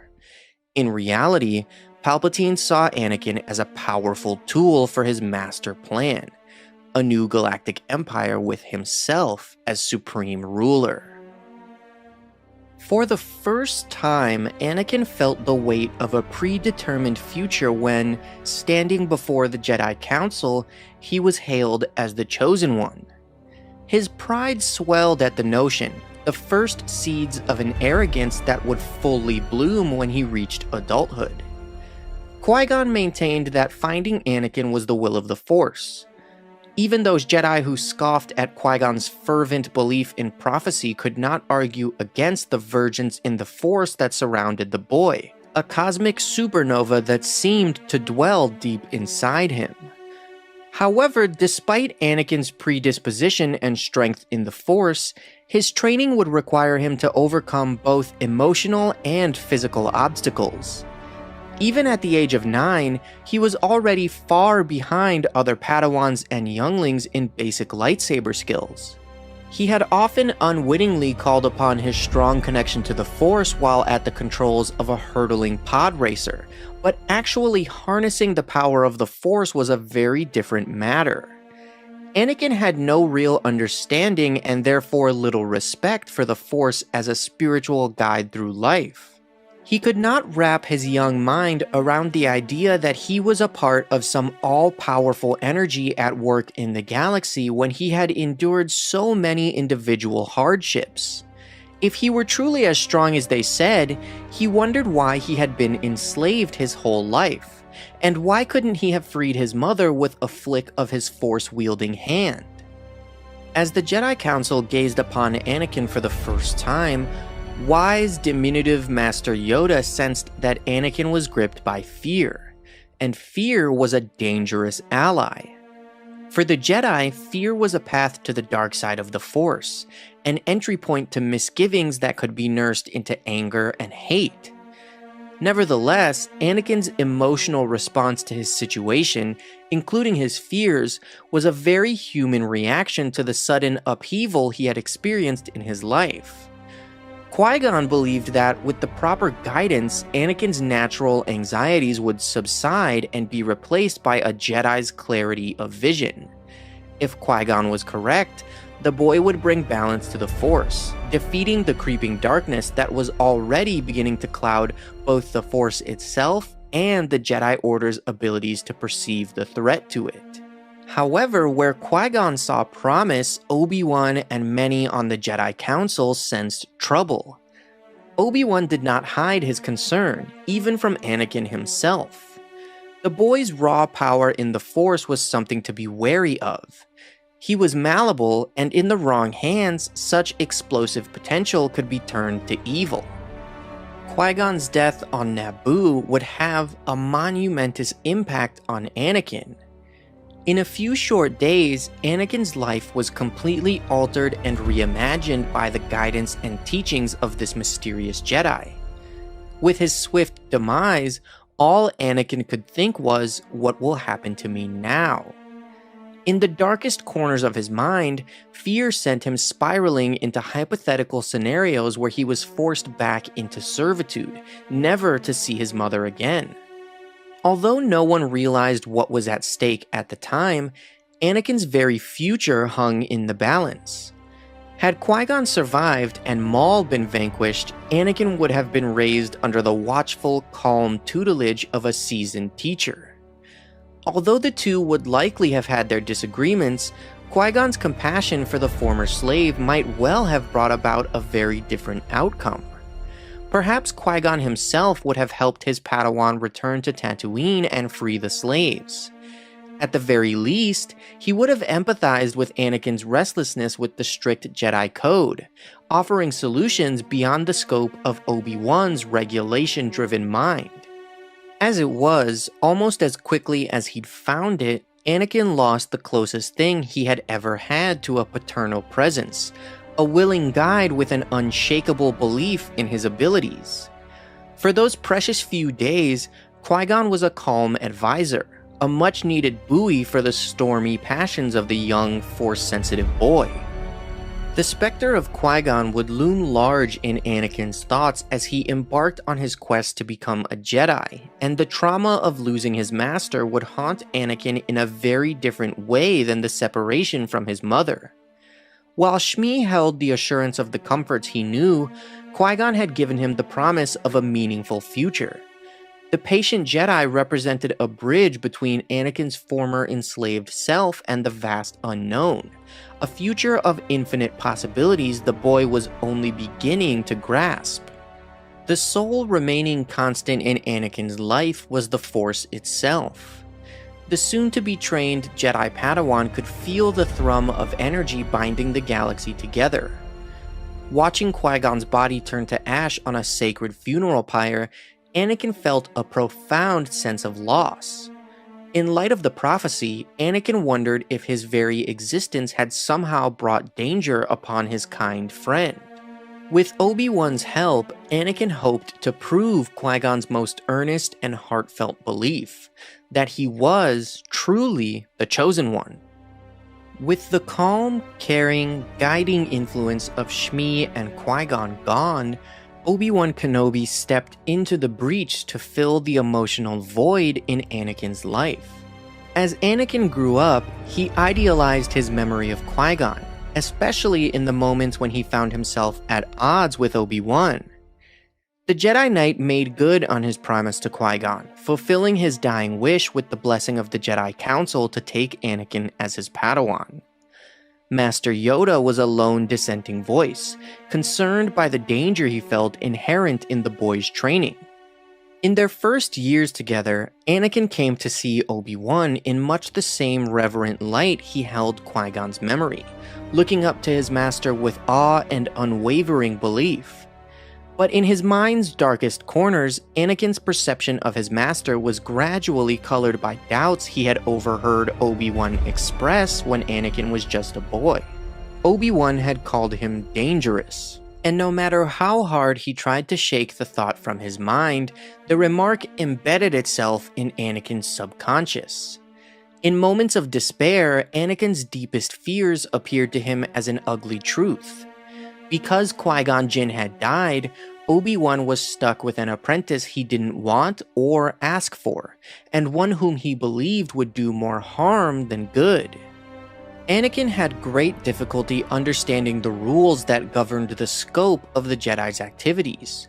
To his mind, their reticence to intervene and help systems outside the Republic's jurisdiction seemed to go against the Order's very principles. Already at the age of 12 and only a few years into his training under Obi-Wan, Anakin began to doubt his path as a Jedi Knight, and even considered leaving the Order altogether. Obi-Wan also had doubts about Anakin's future, but like his master before him, Obi-Wan was reluctant to blame Anakin. Instead, he tended to blame himself for the boy's troubles. Yet despite Obi-Wan's initial misgivings about Anakin and their near 20-year age gap, Kenobi came to see Skywalker as a brother, an equal, a partner. As Kenobi entered his 30s, he could see that Anakin still required his tutoring and guidance, but was on his way to becoming a Jedi Knight. However, that bond never seemed to be enough for the troubled young man who, above all, craved a parent's love and guidance. Anakin presented many difficulties to the Jedi shepherding his care. He was headstrong and given to challenging his master openly in front of others, when he should have been following Obi-Wan's lead. Kenobi could entertain a spirited debate behind closed doors in the name of education, but Anakin's unabashed defiance sometimes made the master feel as if he was losing control of his apprentice. Anakin's late entry into the Order meant years of lost training. To try to make up for that time, Anakin's teachers put him in classes with other Jedi learners who were far younger than him. Anakin felt out of place while also behind those in his age group. Early on, it became clear that Anakin could not follow the well-trodden path of an ordinary Padawan. His life experiences and genetic makeup set him apart, making the shelter of the Jedi Temple feel more like a cage than a sanctuary. Among the other Padawans, Anakin was thus something of an outcast. He was naturally curious, often asking questions about Qui-Gon Jinn's fatal duel, and once used his acumen with droids to alter a training program to battle a holocreation that looked like Darth Maul. He seemed to be transfixed by the past. Whisperings that he was the chosen one certainly didn't help when he tried to blend in and convince the other young Jedi that he was just like them. But it was more than this prophecy that set him apart from the others. Acceptance in the Order does not dull the sharp tongue of a child, and Anakin's impoverished upbringing as a slave made him an easy target for ridicule. Fueled by jealousy of his abilities, the other students would murmur to each other that, skilled with a lightsaber though he was, Anakin Skywalker would never be a great Jedi. He was still too much of a slave to his emotions. Just a slave. The words infuriated Anakin, igniting the combination of fear and fury that so often threatened to boil over in the young man. In one instance, he turned to meet the gaze of his attackers, hatred for them coursing through his body. Reaching through the Force, he snatched their lightsabers from their belts, flipped the weapons and ignited them in the air, an emphatic challenge to their arrogance. It was not the Jedi way to use the Force for attack, nor to cut down mindless creatures merely following their nature. A well-trained knight should be able to send even the most threatening beast safely on its way without bloodshed simply by bending its will. However, this skill often eluded young Anakin. When seeking to calm a vicious creature, his own doubts and trepidations would get in the way. At those moments, hacking at the danger before him with his lightsaber was the only solution that presented itself. Anakin's deep well of unfettered rage made calming another creature's aggression virtually impossible. At these times, his master Obi-Wan would intervene, rebuking his Padawan for losing control of his emotions. For his part, Anakin seemed to accept that he still had much to do to contain his repressed feelings of anger and fear. In time, Obi-Wan convinced himself that, with enough training, Anakin's barely suppressed rage was simply an instability that, with patience, he would overcome in time. However, it was patience with himself and the system that Anakin found the most elusive of all the Jedi teachings. Anakin's curiosity and dissatisfaction with the status quo were natural for a boy of his age. However, while Anakin had respect for his master as an individual, he was far less impressed by the teachings they were sworn to follow. Obi-Wan wondered whether he was the best teacher for such a challenging and extraordinary student. He longed for Qui-Gon's guidance, even just a moment to commune with his former master and seek his counsel. As it was, he could only rely on the years he had spent with his mentor and the lessons acquired during their partnership in life. Anakin's rebellious ways reminded Obi-Wan of Qui-Gon's unorthodox methods. At times, it almost seemed to Obi-Wan that Anakin could have been Qui-Gon's son, no matter how unlikely the idea seemed. As it was, Obi-Wan was the closest thing Anakin had to a father, And just like many children across the galaxy, Anakin chafed when Obi-Wan showed disappointment in him and his actions. The young man convinced himself that his master failed to see his true strength and that he was being stifled by his criticism. In time, according to the Jedi prophecy, Anakin would rival some of the greatest Jedi alive, including the legendary masters Yoda and Mace Windu, champions of the Jedi Order and its guardianship of the galaxy. Knowing that his future held such possibilities fueled Anakin's resentment against his master. This resentment fostered another perilous character trait for a future Jedi Knight: hubris. Over the course of the Clone Wars, Anakin Skywalker would find himself tested in ways that pushed him ever closer to the dark side of the Force. His role as master to Ahsoka Tano was meant to rebalance him, teaching him the responsibility of guiding a student and the importance of the Jedi Code.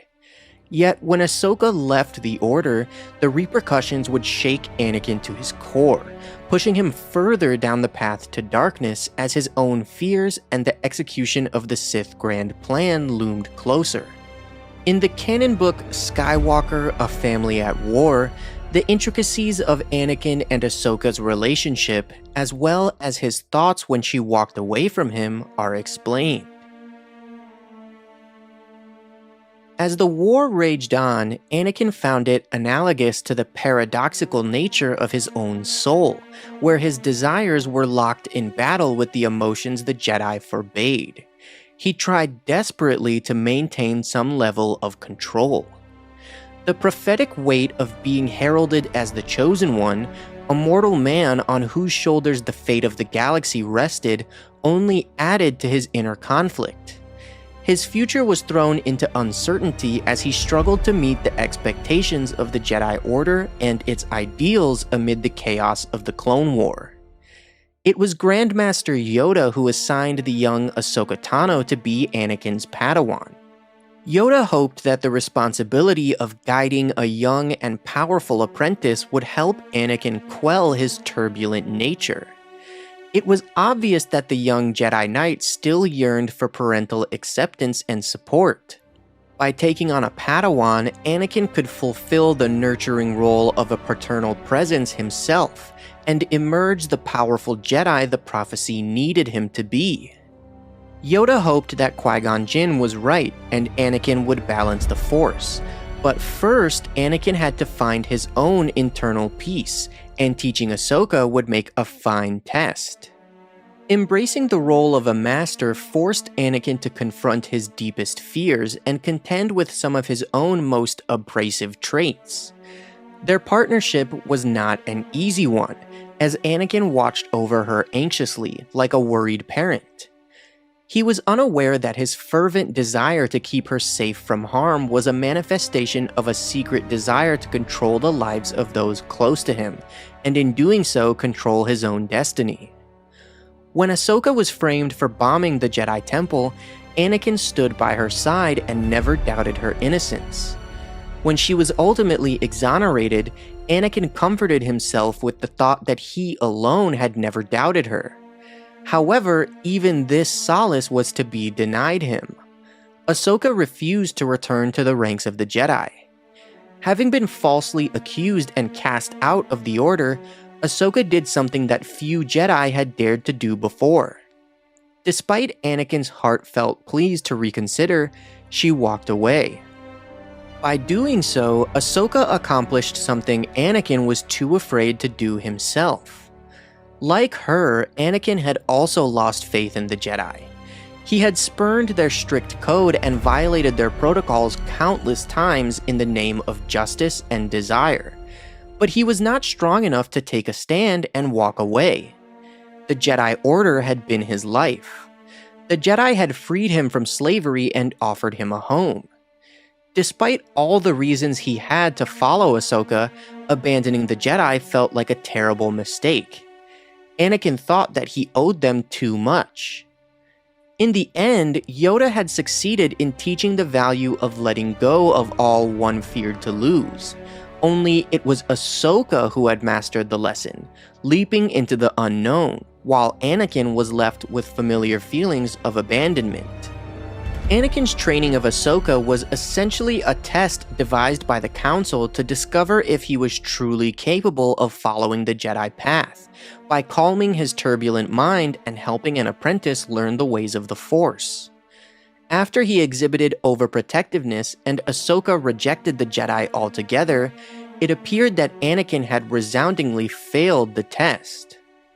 Without Ahsoka to act as a counterbalance to his passions and fears, his attentions, even more than they had before, focused on Padme. Anakin was sure that she would never abandon him. The duel on Mustafar between Obi-Wan Kenobi and Anakin Skywalker, then active as the Sith Lord Darth Vader, was one of the most important confrontations during the fall of the Republic and the Jedi Order. The duel itself was a meeting of pure offense clashing with pure defense, and the novelization of Revenge of the Sith describes it as an unstoppable force meeting an immovable object. Not only that, but Obi-Wan and Anakin knew each other as closely as they possibly could, so close that they were regarded as forming two halves of one complete warrior. Their styles complemented each other perfectly, which is why their duel was one of the most complex and complicated engagements of all time. The most pivotal element of the duel that ultimately led to Anakin's defeat was Obi-Wan's absolute mastery of Form 3, Soresu. Soresu, also known as the Resilience form and the Way of the Mynock, was the third form of lightsaber combat created by the Jedi Order. Developed in response to the introduction of blasters in the galaxy, Soresu focused on defense more than offense. With the development of Soresu, Jedi also discovered the ability to reflect blaster bolts back at their attackers, which was considered a breakthrough in overall lightsaber combat. However, the use of the form against blaster-wielding enemies was only one way to use Soresu. Jedi also trained to block and parry lightsaber strikes, engage numerous opponents simultaneously, and above all, remain calm and focused in combat, allowing for the perfect defensive response to any threat. Soresu required a thoughtful, intellectual approach to all aspects of combat, meaning the user needed to rely on their mental strength as much as agility and speed. Because the form maintained emphasis on tightly controlled movements to maintain total defensive positioning, the physical requirements of the user were somewhat more relaxed compared to the other forms. Soresu emphasized not only immediate tactics based on the situation, but also a broader strategic view of whatever conflict the user was in. This allowed for the user to efficiently adapt to incoming attacks, using defensive strategy to withstand any enemy. This is also why Soresu was known as the Resilience form. Its use was heavily dependent on outlasting opponents by focusing entirely on defense. By committing all mental focus to the enemy, a true Soresu master would be able to take full advantage of their enemy's most exploitable opening. While the enemy would gradually grow exhausted or frustrated, the Soresu user would maintain their calm and tranquil focus, allowing their defense to remain impenetrable. This is exactly what Obi-Wan did to Anakin on Mustafar. By the time of their duel, Obi-Wan had achieved mastery of Soresu, even being regarded as the ultimate master of the form by Mace Windu. His use of Soresu was the perfect counter to Anakin's mastery of Form 5, which was entirely based on offense. Anakin utilized the Djem So variant of Form 5 against Obi-Wan, which focused on aggressive counterattacks and using sheer strength to overwhelm the opponent through brute force. However, Obi-Wan's mastery of Soresu and the way he utilized it allowed him to withstand Anakin's offensive onslaught. As Anakin attacked, Obi-Wan maintained his impenetrable defense, giving ground intentionally as he worked to outlast his fallen apprentice. As the duel progressed, Anakin grew increasingly frustrated by his inability to break through Obi-Wan's guard. This frustration, bolstered by the negative emotions of the dark side, caused Anakin's judgment to become clouded. He began to make mistakes and leave openings in his own defense. Meanwhile, Obi-Wan devoted himself fully to the practices of Soresu, maintaining a calm state of mind and his defensive guard.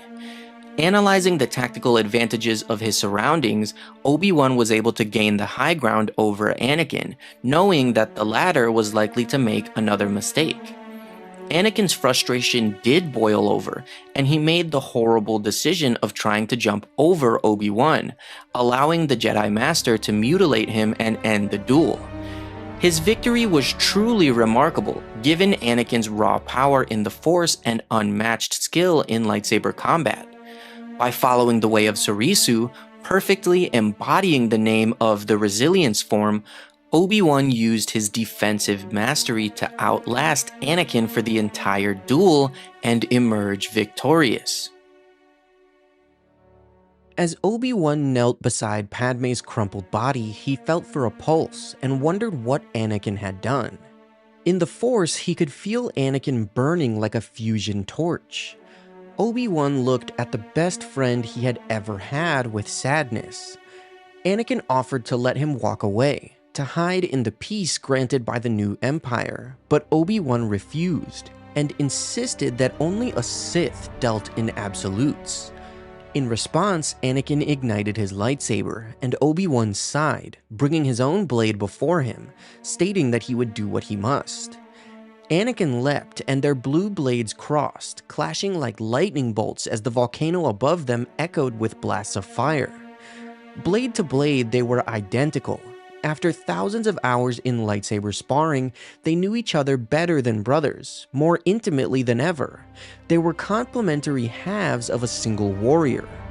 In every exchange, Obi-Wan gave ground. It was his way. And he knew that to strike Anakin down would burn his own heart to ash. Exchanges flashed, leaps were sidestepped or met with flying kicks, ankle sweeps skipped over, and punches parried. Obi-Wan did anything he could to distract him, anything to slow him down, yet easily Anakin kept coming, taunting Obi-Wan in a deeper voice than ever about the power of the dark side. Obi-Wan had heard that before, but he could never have imagined that he would hear it from Anakin of all people. As they grappled with each other, Obi-Wan actually managed to reach through the Force and manipulate the electro drivers in Anakin's mechanical arm. He said to Anakin that the flaw of power was arrogance. In response, Anakin noticed how Obi-Wan was hesitating, the flaw of compassion. But Obi-Wan said that it was not compassion. It was reverence for life, respect for the man that Anakin had once been. His hesitation was regret for the man that Anakin should have become. As Anakin attempted to crush Obi-Wan with his bare hands, choking the life out of him, he furiously thought that he was sick and tired of Obi-Wan's lectures. With Anakin's grip nearly breaking his arm, his world almost blacking out, Obi-Wan let go of everything. His hopes, his fears, his obligation to the Jedi, his promise to Qui-Gon, his failure with Anakin. Startled, Anakin shifted his grip, and in that instant, Obi-Wan was able to break free as they traded blows once more. Eventually, they found their way out to a narrow balcony high above a lake of fire. Mustafar hummed with death behind Obi-Wan's back, only a moment away, somewhere out there among the rivers of molten rock and lava. Obi-Wan let Anakin drive him toward it. He decided that death was a place they should reach together. Anakin forced him back and back, slamming his blade down with strength that seemed to flow from the volcano overhead. Fire rained around them as Obi-Wan backed away to the end of the balcony, and the two of them proceeded downward to a tightrope of a power conduit, perfectly balanced, their blades blurring even faster than before. Smoke shrouded their battle, and now the only light came from the glow of the lava below them and their lightsaber blades themselves. As they fought, they both realized that this was not Sith against Jedi. This was not light against dark or good against evil. It had nothing to do with duty or philosophy, religion or morals. It was Anakin against Obi-Wan. Personally, just the two of them and the damage they had done to each other. As Obi-Wan deflected slashes and chops from the creature of rage that had once been his best friend, he suddenly comprehended an unexpectedly profound truth. The man he faced was everything he had devoted his life to destroying. Murderer, traitor, fallen Jedi, Dark Lord of the Sith. And despite it all, as they fought across the hellscape of Mustafar, Obi-Wan realized that he still loved Anakin. Yoda had warned him about attachments, but Obi-Wan had never let himself understand. He had argued for Anakin, made excuses, covered for him again and again. All the while, this attachment he denied even feeling had blinded him to the dark path that Anakin walked. Obi-Wan knew there was, in the end, only one answer for his attachment to Anakin, and he let it go. Now, where the book really differs from the movie is in the way that Obi-Wan defeats Anakin. He still cuts off his legs and his left arm, but the book describes it as an accident, as in Obi-Wan was trying to deflect Anakin's attack and instead sliced through his limbs as Anakin flew over him. I don't really like that description, but that's how it is in the book. Anyway, as Anakin slid down the bank of black sand, Obi-Wan noted how his severed limbs burned in flames of lava, which were the same color as a Sith blade. He picked up Anakin's lightsaber and lifted his own, weighing them both in his hands. He pondered how similar the weapons were, but how differently they had been used. As he screamed down at Anakin, he saw a flash of metal in the sky above him, and recognized it as Palpatine's personal shuttle. He realized that Yoda might have failed and died, making him the last Jedi. Obi-Wan looked down as below him, Darth Vader burst into flames. It would be a mercy to kill him, but Obi-Wan did not feel merciful, and he knew that to climb down the lava bank would cost more time than he had. In the end, there was only one choice. He was still Obi-Wan Kenobi, and he was still a Jedi, and he would not murder a helpless man. He would leave Anakin's fate to the will of the Force, so he turned and walked away. The novelization of Revenge of the Sith does not shift to Anakin's perspective during this scene, but luckily his thoughts are shown in the Legends book The Rise and Fall of Darth Vader. So while the following lore isn't part of canon like the Revenge of the Sith book loosely is, it's still great. Anakin furiously thought that he would not die on the lava bank, that he was still stronger than Obi-Wan. Even in his injured state, as he was engulfed in flames, his screams filled with anger as well as pain, he knew he was stronger. As Obi-Wan walked away, leaving him to die, he could still feel a flicker of his old master in the Force, even through his agony. When the flames finally burned out, Anakin dug his mechanical arm into the sand, pulling himself up the slope a few millimeters at a time. With each movement, hot volcanic shards tore at his roasted flesh. It took all of his concentration and powers in the Force not to black out. Only his hatred for Obi-Wan made him want to live another day. When he finally saw his new master accompanied by 2 clone troopers, he allowed his body to go limp as darkness finally swept over him. After slaughtering the remaining members of the Separatist Council on Mustafar, Anakin Skywalker, or Darth Vader, took a moment to ponder his actions and the events of the day. So suddenly he had become a Sith Lord, betrayed the Jedi Order, and decimated them. He had committed terrible atrocities, done things he had never dreamed of, unspeakable things to increase his power in the dark side. After everything he had done, surely it would seem that Anakin was gone forever, and yet he cried to himself, obviously showing some remorse and internal conflict. In the novelization of Revenge of the Sith and the Legends book The Rise and Fall of Darth Vader, Anakin's thoughts are explained, revealing why he was crying. As he looked out at the lava river below and then the galaxy above, Anakin thought of the empire he would one day rule. He paid no attention to the litter of corpses around him. He would not mourn for any of the lives he had taken. He could feel his power in the dark side growing. He knew that he was already as powerful as his new master. Anakin thought of how soon he would kill Palpatine and take his place as Emperor, as soon as he learned the secret of Darth Plagueis' discovery to stop death. Everything was proceeding exactly as he had planned, and yet he could not shake a certain creeping sensation, a feeling like a cold, slimy ooze that slithered up the veins of his legs and spread its tendrils through his insides. It was almost as though he was still afraid. And suddenly, Anakin heard that familiar voice in his mind, the dragon of fear that had coiled around his heart since he was a boy, telling him that Padme would still die. Anakin shook himself, saying that was impossible, and reminded himself that he was not Anakin Skywalker anymore. He was Darth Vader. He had destroyed his fear, and it no longer had any power over him.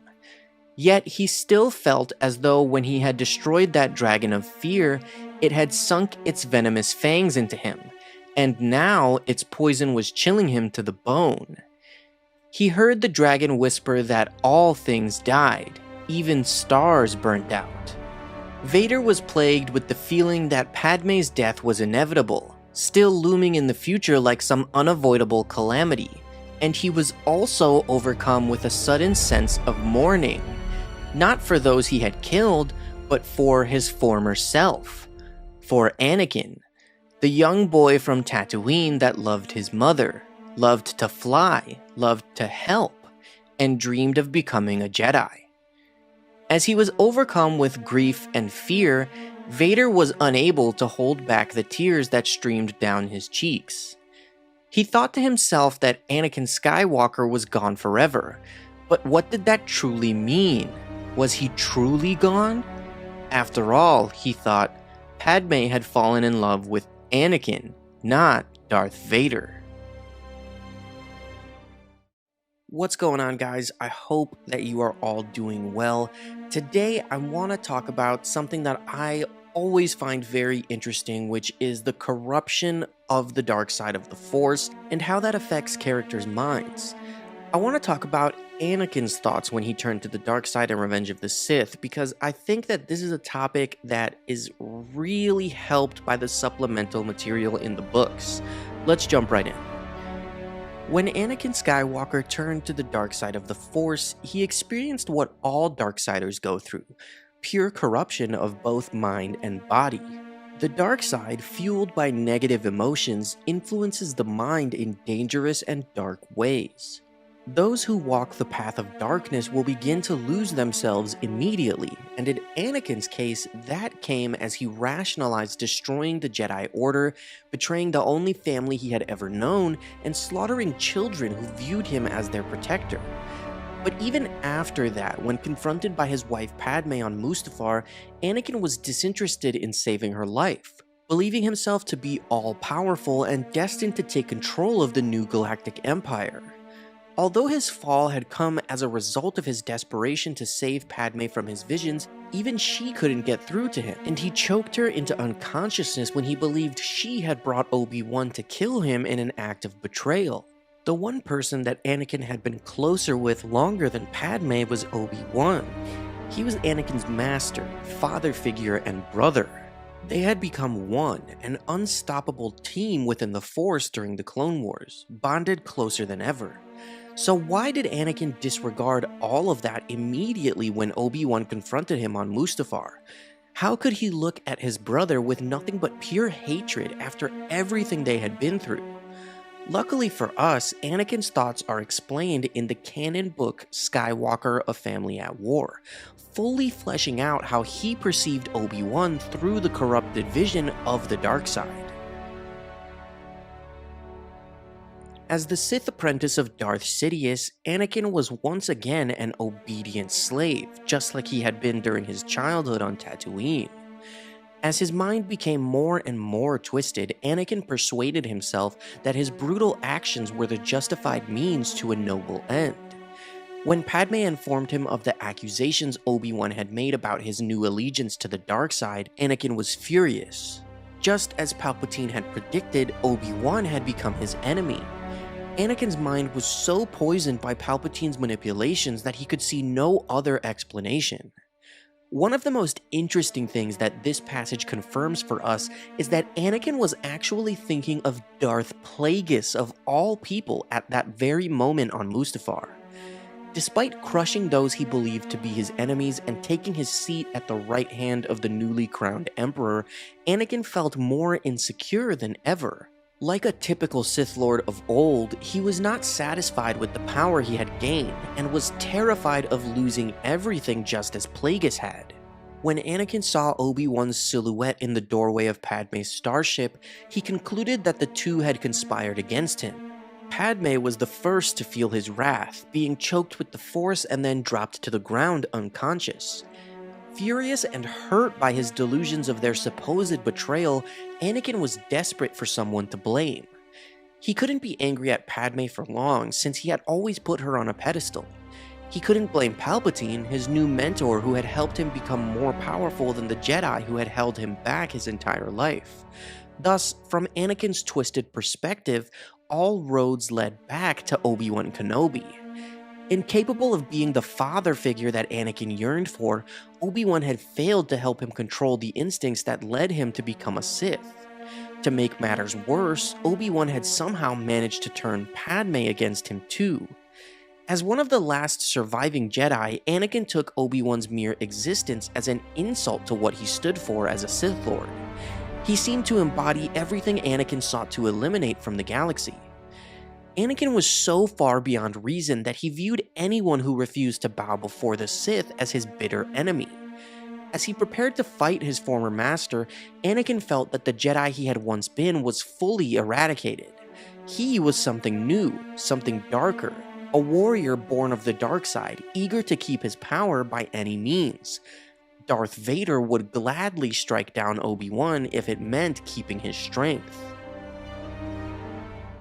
The final duel between Anakin Skywalker and Count Dooku aboard the Invisible Hand was one of the most important moments in Anakin's life, serving as the tipping point for his inevitable fall to the dark side.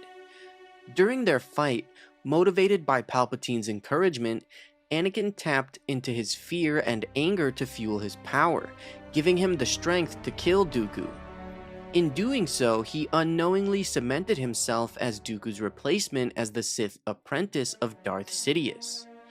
In the novelization of Revenge of the Sith, Anakin's thoughts as he defeated Dooku and decided to kill him are revealed, explaining exactly why he decided to follow Palpatine's orders and go against the way of the Jedi. The book explains how, as the duel went on, Dooku could sense Anakin's power, and how the young Jedi Knight was holding himself back. As Anakin attacked, Dooku could sense a twist in the currents of the Force between the two of them as Anakin became stronger, becoming a machine of battle. Anakin was a natural fighter, gifted with more raw power in the Force than any other being, and a burning hot furnace where his heart should be. That fire burned through the restraint of his Jedi training as Anakin held the Force within him, and Dooku sensed that Anakin was already half a Sith and didn't even know it. Anakin was holding himself back, trying to restrain his fury behind the walls of his Jedi teachings, and then Palpatine called out, instructing Anakin to use his fury to kill Dooku. As their blades clashed again, Dooku suddenly saw a promise within Anakin's eyes, the promise of death. Anakin suddenly realized that the fear he had always held within his heart could be used as a weapon too, and at that moment, Dooku was already dead. The rest of the duel was mere detail. The fire inside Anakin's heart had devoured his Jedi restraint, and his rage became the very blade of his lightsaber. He knew that he was the only thing standing between death and the two men that he loved most in the world, Obi-Wan and Palpatine, and he could not afford to hold anything back. Palpatine's words, his instructions for using anger and fear as weapons, had given Anakin the permission to unseal the shield he had kept around his heart, and all the young Jedi had to do was decide what to do. He simply decided to win at all costs. He decided that Dooku should lose his hands for taking his arm on Geonosis. As Dooku crumpled to his knees, defeated, Anakin held both their blades, the blue saber of a Jedi and the red saber of a Sith. As Palpatine commanded Anakin to kill the older Sith Lord, his Jedi training made him hesitate. But when Palpatine barked the order again, Anakin realized that it wasn't actually an order. It was something that he had been waiting for his entire life. Permission. And the blades crossed at Dooku's throat. As Anakin stared down at Dooku's severed head, he told himself that he had just done that, had just murdered an unarmed prisoner. In his confusion, he questioned who he was. Was he a slave boy on a desert planet? A legendary pod racer? An unruly student of a great Jedi Master? A hero? A Jedi Knight? Could he be all of those things, or any of them, after what he had just done? He could hardly bear to look at Dooku's headless corpse, but he couldn't make himself look away. Anakin knew that he had really done that horrible deed, and it felt as though the ocean of wrong he dived into had closed over his head, and he was drowning. Even though Palpatine claimed that Anakin had done the right thing, that Dooku was too dangerous to be left alive, he knew that was a lie. The truth was that Dooku was an unarmed prisoner, and execution was not the Jedi way. That truth burned him, yet it somehow made him feel stronger to admit it. Anakin stated plainly that he shouldn't have done that, and he was then able to look at Dooku's corpse and see it for what it was, a crime. He had become a war criminal, and guilt struck him like a fist. It was a punch to his heart that knocked the air from his lungs and hung on his shoulders like an invisible weight. What he had done was wrong. He thought of the Tusken camp, but reasoned that his slaughter there was different than his killing of Dooku. On Tatooine that night, he had become a force of nature. It was beyond his control, as though it was done by someone else. But he knew that Dooku had been murdered by him on purpose. He could have chosen the Jedi way, but he didn't. He could never take back that choice. Anakin could hardly let himself continue to think about it, and he tried to scrub it from his mind, just as he did with the dead Tuskens on Tatooine. He wanted to disappear and hide somewhere, hoping that if things could just stop for a moment, he could pull himself together and move forward. Moving forward was all he could do, especially when he couldn't stand to look back. In just the span of a few days, Anakin Skywalker went from a beloved Jedi Knight, a famous hero of the Republic and symbol of peace and justice in the galaxy, to a Dark Lord of the Sith who mercilessly slaughtered children. In truth, Anakin's descent into darkness had been a gradual journey that began the moment he was initiated into the Jedi Order, with the catalyst being his slaughter of a Tusken camp 3 years prior. The added turmoil of the Clone Wars increased the rate of Anakin's descent into darkness as he stepped closer to the dark side with each passing day. While his visions of Padme's death and the corruption of the Jedi Order pushed him over the edge during the events of Revenge of the Sith, you have to admit, his pledge to become Palpatine's apprentice still feels kinda sudden. It almost seems like Anakin does a complete 180 in the span of a few hours, going from Jedi to Sith pretty quickly. He seems to be completely loyal to the Jedi Order when he informs Mace Windu that Palpatine is a Sith Lord, even though his trust in the Jedi was shaken. But a short time later, Anakin ends up siding with Palpatine, assisting in Windu's murder and pledging himself to the teachings of the Sith. So why did Anakin obey Palpatine so quickly? Why did he impulsively betray everything he had ever known in such a short amount of time? Luckily, the answer can be found in the canon book Skywalker: A Family at War, where we can take a look at Anakin's thoughts during the night that he was named Darth Vader. As Mace Windu's body plummeted to the surface of Coruscant, Anakin sank to his knees in shock. He had sacrificed everything he held dear, Padme being the only exception, denounced the Jedi teachings, assisted in the murder of a Jedi Master, and become the very thing he had sworn to oppose. Palpatine should have been weakened by the alleged assassination attempt. Instead, he rose up, stronger than ever, his eyes burning yellow with the power of the dark side, and loomed over the weakened Anakin. Such was the nature of the dark side, feeding on pain and fear. Anakin's spirit was completely broken. No longer bewildered by the choices before him, he understood that there was no going back. He had made too many mistakes, ended too many lives to walk among the Jedi ever again. Defeated, he made a deal with the dark side. His life, his very soul, and his allegiance as Darth Sidious's apprentice in exchange for the knowledge to cheat death and save Padme. Driven to near insanity by his confusion, Anakin knelt before Sidious, a new apprentice, pledging complete loyalty and posed to wield more power than every Sith Lord that came before him. The tragedy of Anakin was not that he was a powerful Jedi who fell to ruin, but was a mere mortal man praised as a messiah, deceived by a lie. Palpatine had exploited Anakin's weaknesses with deft skill. He spoke to Anakin's deepest desires, while Jedi teachings merely mandated that he repress and somehow move beyond them. However, it was not enough for Anakin to claim allegiance to the darkness. His next actions had to be so despicable that they would erase all the good he had done during his years as a Jedi Knight. As he pledged to serve Palpatine, embracing the dark side and all it had to offer, Anakin became an instrument of evil. Palpatine easily convinced him that he had witnessed Mace Windu's attempted assassination of the Supreme Chancellor with his own eyes, instead of being an accomplice in the murder of a Jedi Master. However, Palpatine's powers of persuasion extended far beyond his manipulations of Anakin Skywalker. His real genius was making the Republic as a whole accept that the Jedi were all traitors. That was Palpatine's final act in a cunning campaign of division, sowing discord in the galaxy for years to come. With Anakin, Palpatine had entered his life as a mentor and friend, and cleverly set the young Jedi apart from the order he was supposed to serve.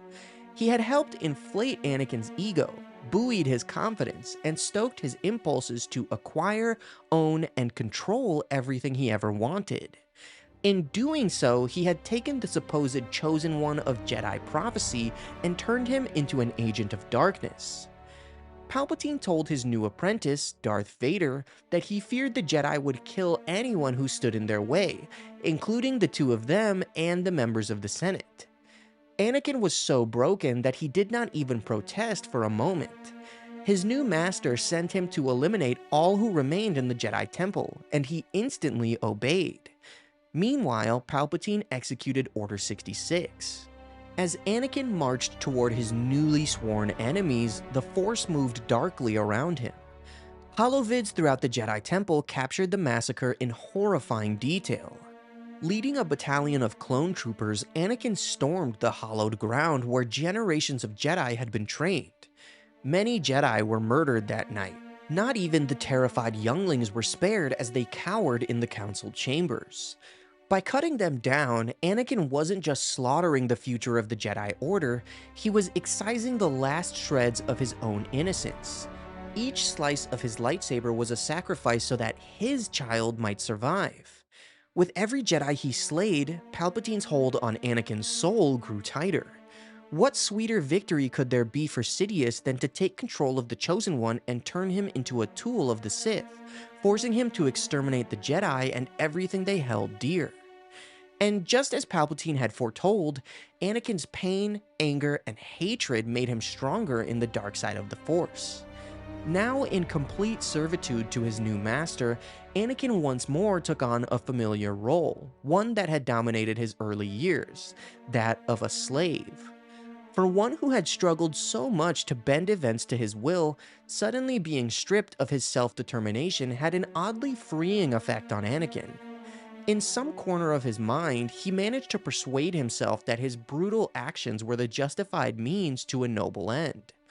However, on Mustafar, after murdering the members of the Separatist Council, Anakin finally had time to reflect. In the calm following his carnage, his rage subsided, to be replaced with despair and self-loathing. He had lost count of how many had died upon the blade of his saber. Anakin mourned the man he had once been, a single tear streaming down his face as he gazed out on the lava rivers. By the time of Episode 2, Anakin already believed himself to be better than Yoda with a lightsaber. While this detail obviously just shows his arrogance and his need to excel and prove himself, the reasoning and backstory for this specific instance is explained in the Legends novel The Approaching Storm. Just before the events of Episode 2, Anakin and Obi-Wan, along with Luminara Unduli and Barriss Offee, were sent to Ancion to settle a border dispute. Their mission was to ensure that Ancion did not secede from the Republic, and they needed to settle the conflict between the city-dwelling residents and the nomadic tribes known as the Alwari. While they searched for the Alwari overclan, they were betrayed and captured by a smaller clan called the Kaloon. Eventually they escaped, and afterwards, Barriss complimented Anakin on his skills with a lightsaber. When Anakin rebuffed her compliment, modestly insisting that he was merely following Obi-Wan's orders, she told him that he was obviously very strong. Anakin replied that he practiced hard in his saber skills, explaining that there were those who said that you could define a Jedi by his skill with a lightsaber. He said he wanted his ability to be respected, because respect forestalled fights. Barriss was intrigued, and mentioned that she thought Anakin was skilled enough to compete with Master Yoda. Anakin was openly confused, asking her if she was joking, which caused Barriss to become quite serious. She asked why he would think that she was joking, since Yoda was reputed to be the greatest lightsaber master of all time. Anakin admitted that Yoda was a fine teacher of strictly lightsaber technique, and that his dexterity was amazing considering how small he was. He continued, insisting that what Yoda taught at the temple was merely schooling. It was theory and supposition, not real fighting. He complimented Yoda's speed, however he stressed that all of those skills only existed for Yoda in the classroom. He told Barriss that teaching technique was nothing compared to actually using it in battle. He also added frankly that Yoda was very old.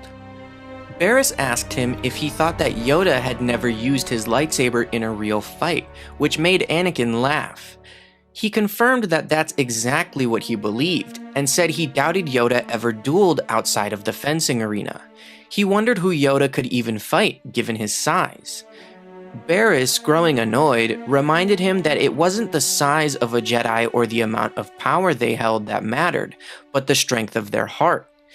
Anakin nodded, dismissing her claim, saying that he would take size and power over heart any day. Barriss was not impressed, and told him that he should be ashamed to question the proficiency of Master Yoda. He quickly reminded her that a Jedi was supposed to question everything. Following the unprecedented First Battle of Geonosis, war between the Republic and Separatist forces waged for 3 years. Subsequently known as the Clone Wars, this would prove a tumultuous time of upheaval for the Republic, the Jedi Order, and Anakin Skywalker, a young man just barely into his 20s. In the new reality brought on by the conflict, the Jedi were forced to reevaluate their place as peacekeepers, and instead turned their attentions to commanding legions of clone troopers on the front lines. For Anakin specifically, his time as a soldier on the battlefield challenged what he had learned from the Jedi, turning the harsher aspects of his personality, which the Jedi had sought to subdue, into attributes that allowed him to excel in a time of war. His passionate nature and fiery temper made him a formidable warrior on the front lines. In the canon book Skywalker, A Family at War, it's explained how Anakin was able to flourish during the Clone Wars and why he genuinely loved fighting in the conflict. Anakin enthusiastically embraced his new role as a Jedi General and quickly came to trust his clone troopers like the loyal Captain Rex as much as he did his fellow Jedi Knights. While most Jedi struggled with their new role as soldiers, Anakin was a success by any measure. From his roots as a slave, he had risen to solidify his place among the greatest of Jedi, and he was sure that he would eventually become famous for his feats on the battlefield. As his old lightsaber was destroyed on Geonosis, he resolved to construct a new one. This weapon, built not for defense or sparring, but for battle, was stronger than the first and able to withstand the rigors of war. At the same time, Anakin brandished a new prosthetic arm to replace the one he had lost to Count Dooku. Over time, Anakin also added armored shielding to enhance his cybernetic replacement. The recognition that he was now part machine added a level of complexity to his place in the Clone Wars, commanding the soldiers who battled a separatist army almost entirely comprised of droids. While the arm was a gruesome reminder of his potential for defeat, Anakin instead focused on his growing power to bolster his confidence. The same characteristics that made Anakin a difficult Padawan ensured that he excelled as a Jedi General and came to be known as a great warrior, although Master Yoda would argue that wars did not make anyone great. While other Jedi wrestled with the moral dilemmas the war posed, trying to find ways to remain righteous while fighting their enemy, Anakin's natural carelessness and inflexibility made him a decisive leader. He quickly realized that when his anger flared in the heat of battle, he did not have to shrink from it, but could instead allow it to fuel his powers. He never spoke of this to Obi-Wan or any other Jedi, since he knew they would attempt to remind him that a Jedi should move past anger to remain calm and focused, even in the most dire circumstances. In the thrill of combat, Anakin found that he could annihilate virtually any enemy with a combination of his intelligence, strategy, and instinct.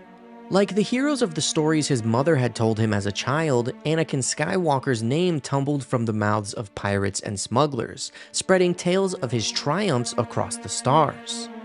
While his newfound military rank gave him power over hundreds of clone troopers, Anakin struggled to comply with the chain of command.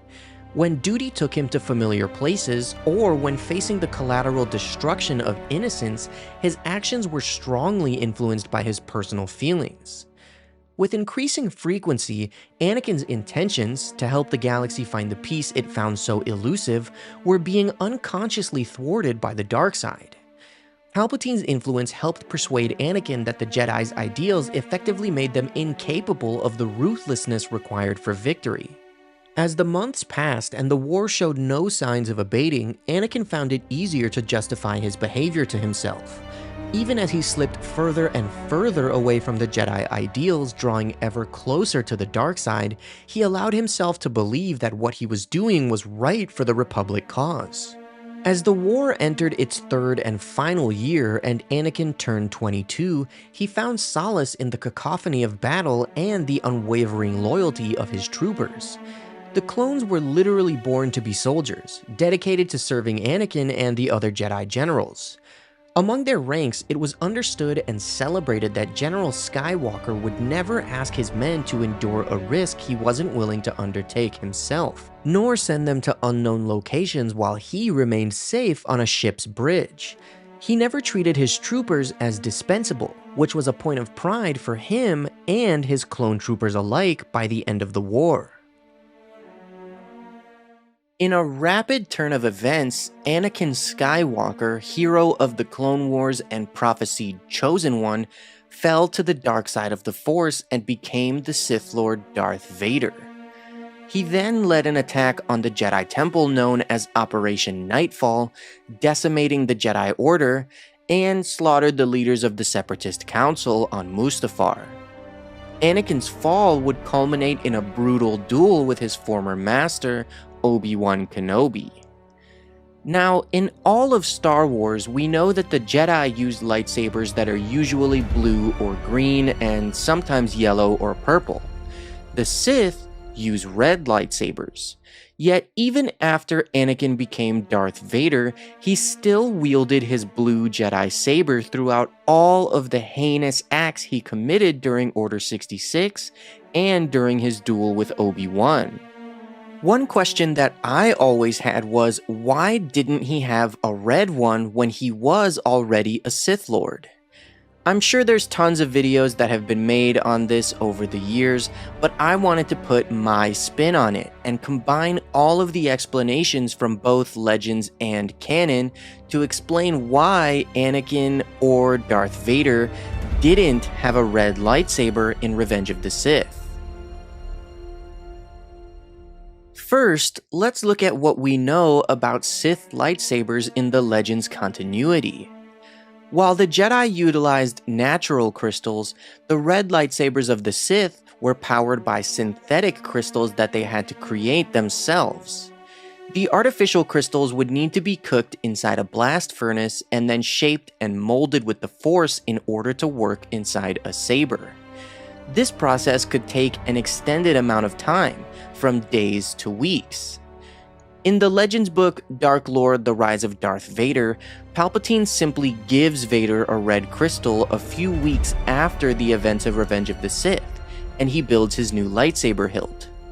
So, because this was the method that Anakin would have needed to use, and assuming that Palpatine didn't have a spare red crystal in his pocket, that explains why Anakin didn't get a red saber immediately when he became Darth Vader. They didn't have a few days to fabricate a synthetic crystal. Let's not forget that all of these events were happening very quickly, and Anakin's attack on the Jedi Temple was a surprise, with the Jedi having no idea that he had turned to the dark side. Obviously, Palpatine immediately instructed Anakin to attack the temple, because the Jedi needed to be taken care of as soon as possible. But it's also reasonable to assume that Anakin kept his blue blade so that the Jedi would think he was still on their side. In my opinion, it would have been cool if Anakin had constructed a red saber while he was chilling on Mustafar crying, but then again, events were still moving very quickly. In the novelization of Revenge of the Sith, Palpatine warned Anakin that he was in danger while he was on Mustafar, because he sensed a disturbance in the Force that turned out to be Obi-Wan. So Anakin still didn't have any time to create a crystal or build a new hilt before Obi-Wan caught up to him. Not to mention, Anakin wielding a red saber on Mustafar would also bring us into plot hole territory, since Obi-Wan had to pass Anakin's blue saber to Luke in A New Hope. Now, the canon reasoning is a bit trickier, because the lore around lightsabers is very different in canon. Red kyber crystals are not synthetic, they are natural crystals that have been bled by a dark side user. The process of bleeding was basically the torture and corruption of a kyber crystal. A dark side user would pour all of their anger and fear into the crystal until it could no longer resist the pain, and it would turn a bright crimson. So this raises some confusion as to why Anakin's kyber crystal didn't turn red during all of the horrible things he did during Operation Nightfall. After all, he attacked the Jedi Temple and slaughtered not only his peers and his teachers, but innocent children. Palpatine said that the whole point of Anakin attacking the temple and killing there was to increase his power in the dark side so he could save Padme. So why didn't his kyber crystal bleed and turn red as his power in the dark side grew? The real-world answer is because Revenge of the Sith came out in 2005, and the bleeding lore wasn't established until 2016. But let's look at the in-universe reasoning. Basically, the process of bleeding was not something that happened automatically. It was like a ritual. It had to be done intentionally. Simply using your weapon to kill wouldn't cause the crystal to turn red, no matter what you did. So when Anakin used his saber to kill younglings or even the Separatist Council members, although the actions were evil and increased his power in the dark side, it didn't cause his crystal to turn red because that's just not how bleeding works. However, the bleeding process could be fairly quick, so that raises the question of why Anakin didn't bleed his crystal while he was on Mustafar. Obviously, he was very conflicted and mourning the loss of himself when he was crying on the balcony. And in the canon Darth Vader comics, he does bleed his crystal that he took from a Jedi survivor, and the process subjects him to a vision where he turned back to the light side and killed Palpatine. He did reject the vision and succeed in bleeding the crystal and building his Sith lightsaber, but the process of bleeding for him was very complicated because he was conflicted and the chosen one. So if he did try it on Mustafar, it would have been an insane process and it might not have worked the first time since he was so conflicted and he had just become a Sith Lord. By the time that Anakin Skywalker, now the Sith Lord Darth Vader, found himself on Mustafar, recalling the carnage he had left in his wake, he was fully immersed in the power of the dark side, corrupted to the point that he adopted a skewed perspective on the world. During his slaughter of the Separatist leaders, his eyes, deformed by the power of the dark side of the Force, had become a bright yellow. The man who had been a Jedi Knight only a day before was now a Dark Lord of the Sith, who had forgotten his desires to save his wife and was concerned with only power and control over a new empire. Thus, when Padme arrived to confront him, Anakin was no longer the man she knew. While his betrayal and conversion to the Sith had been in service of his larger goal to save Padme from death, Anakin seemed disinterested in finally running away with her. Believing himself to be all-powerful, poised to become Emperor and the reigning Sith Master of the galaxy, he was no longer concerned for Padme's life. It still seems shocking that Anakin choked Padme with the Force in his anger, believing that she had conspired against him and brought Obi-Wan to kill him. However, such are the complexities of the Force. The dark side is corruption, imbalance within the natural way of the Force itself, and thus it had twisted Anakin's mind through Palpatine's manipulation, as Obi-Wan had said.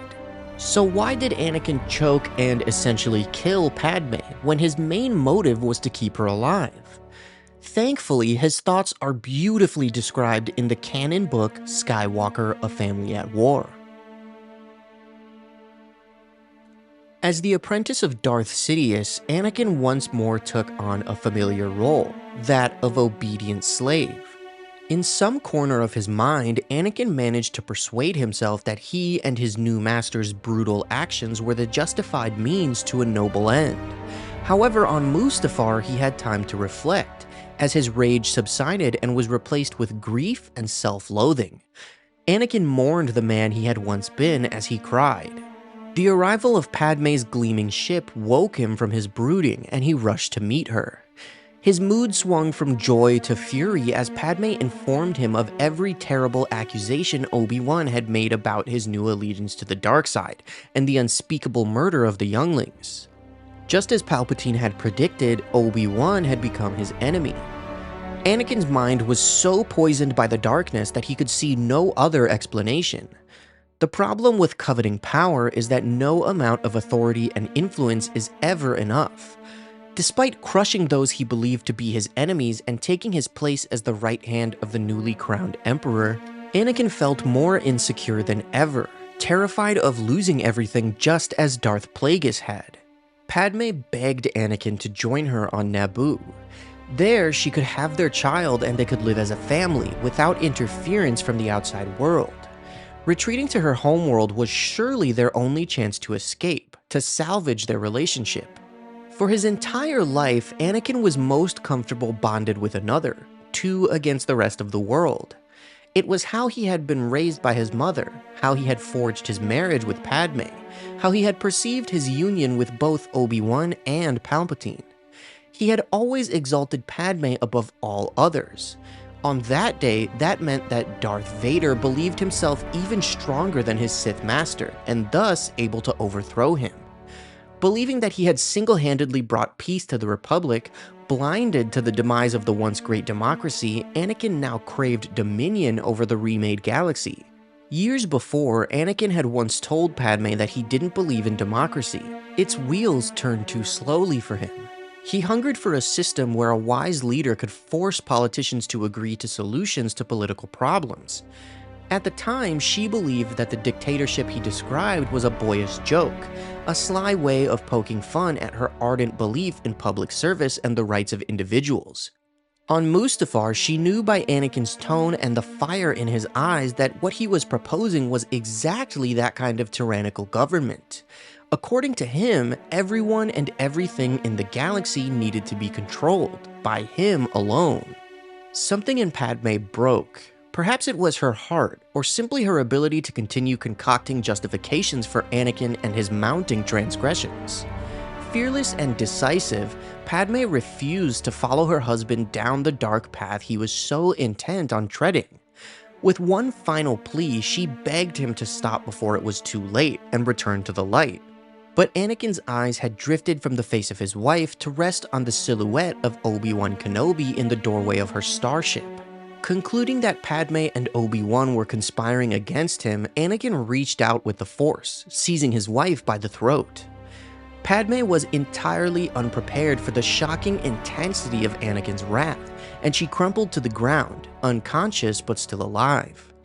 In his rage, Anakin was desperate for someone to blame. He couldn't blame Padme for long, and he couldn't find fault with Palpatine, who had helped him become more powerful than ever. Thus, from his twisted perspective, all roads led back to Obi-Wan. Incapable of being the father figure and teacher Anakin yearned for, Obi-Wan had failed to help him control the instincts that led him to the dark side. To make matters worse, Obi-Wan had somehow turned Padme against him. Darth Vader was so far beyond reason, so corrupted by the dark side, that he viewed anyone who stood against him, including Padme, as his bitter enemy. At the age of 9, raised by his birth mother outside the walls of the Jedi Temple, Anakin Skywalker was not prepared nor technically qualified to become a Jedi initiate. Such were the objections of the Council, given the boy's attachments and fears he had developed without the watchful training of the Jedi. The typical Jedi Knight would be brought into the Order as an infant, with the oldest being around 5 years old in extreme cases. Yet, due to the dying wish of Qui-Gon Jinn and the loyal stubbornness of his Padawan Obi-Wan Kenobi, Anakin became a Jedi Padawan at 9 years old. The conflicts and difficulties that Anakin endured as he went through a harsh transition into the Order are described in the canon book Skywalker: A Family at War, where Anakin's thoughts about the ways of the Jedi and his master are explained. For the first time, Anakin felt the weight of a predetermined future when, standing before the Jedi Council, he was hailed as the Chosen One. His pride swelled at the notion, the first seeds of an arrogance that would fully bloom when he reached adulthood. Qui-Gon maintained that finding Anakin was the will of the Force. Even those Jedi who scoffed at Qui-Gon's fervent belief in prophecy could not argue against the vergence in the Force that surrounded the boy, a cosmic supernova that seemed to dwell deep inside him. However, despite Anakin's predisposition and strength in the Force, his training would require him to overcome both emotional and physical obstacles. Even at the age of 9, he was already far behind other Padawans and younglings in basic lightsaber skills. He had often unwittingly called upon his strong connection to the Force while at the controls of a hurtling pod racer, but actually harnessing the power of the Force was a very different matter. Anakin had no real understanding and therefore little respect for the Force as a spiritual guide through life. He could not wrap his young mind around the idea that he was a part of some all-powerful energy at work in the galaxy when he had endured so many individual hardships. If he were truly as strong as they said, he wondered why he had been enslaved his whole life, and why couldn't he have freed his mother with a flick of his force-wielding hand? As the Jedi Council gazed upon Anakin for the first time, wise, diminutive Master Yoda sensed that Anakin was gripped by fear, and fear was a dangerous ally. For the Jedi, fear was a path to the dark side of the Force, an entry point to misgivings that could be nursed into anger and hate. Nevertheless, Anakin's emotional response to his situation, including his fears, was a very human reaction to the sudden upheaval he had experienced in his life. Qui-Gon believed that, with the proper guidance, Anakin's natural anxieties would subside and be replaced by a Jedi's clarity of vision. If Qui-Gon was correct, the boy would bring balance to the Force, defeating the creeping darkness that was already beginning to cloud both the Force itself and the Jedi Order's abilities to perceive the threat to it. However, where Qui-Gon saw promise, Obi-Wan and many on the Jedi Council sensed trouble. Obi-Wan did not hide his concern, even from Anakin himself. The boy's raw power in the Force was something to be wary of. He was malleable, and in the wrong hands, such explosive potential could be turned to evil. Qui-Gon's death on Naboo would have a monumentous impact on Anakin. In a few short days, Anakin's life was completely altered and reimagined by the guidance and teachings of this mysterious Jedi. With his swift demise, all Anakin could think was, what will happen to me now? In the darkest corners of his mind, fear sent him spiraling into hypothetical scenarios where he was forced back into servitude, never to see his mother again. Although no one realized what was at stake at the time, Anakin's very future hung in the balance. Had Qui-Gon survived and Maul been vanquished, Anakin would have been raised under the watchful, calm tutelage of a seasoned teacher. Although the two would likely have had their disagreements, Qui-Gon's compassion for the former slave might well have brought about a very different outcome. Perhaps Qui-Gon himself would have helped his Padawan return to Tatooine and free the slaves.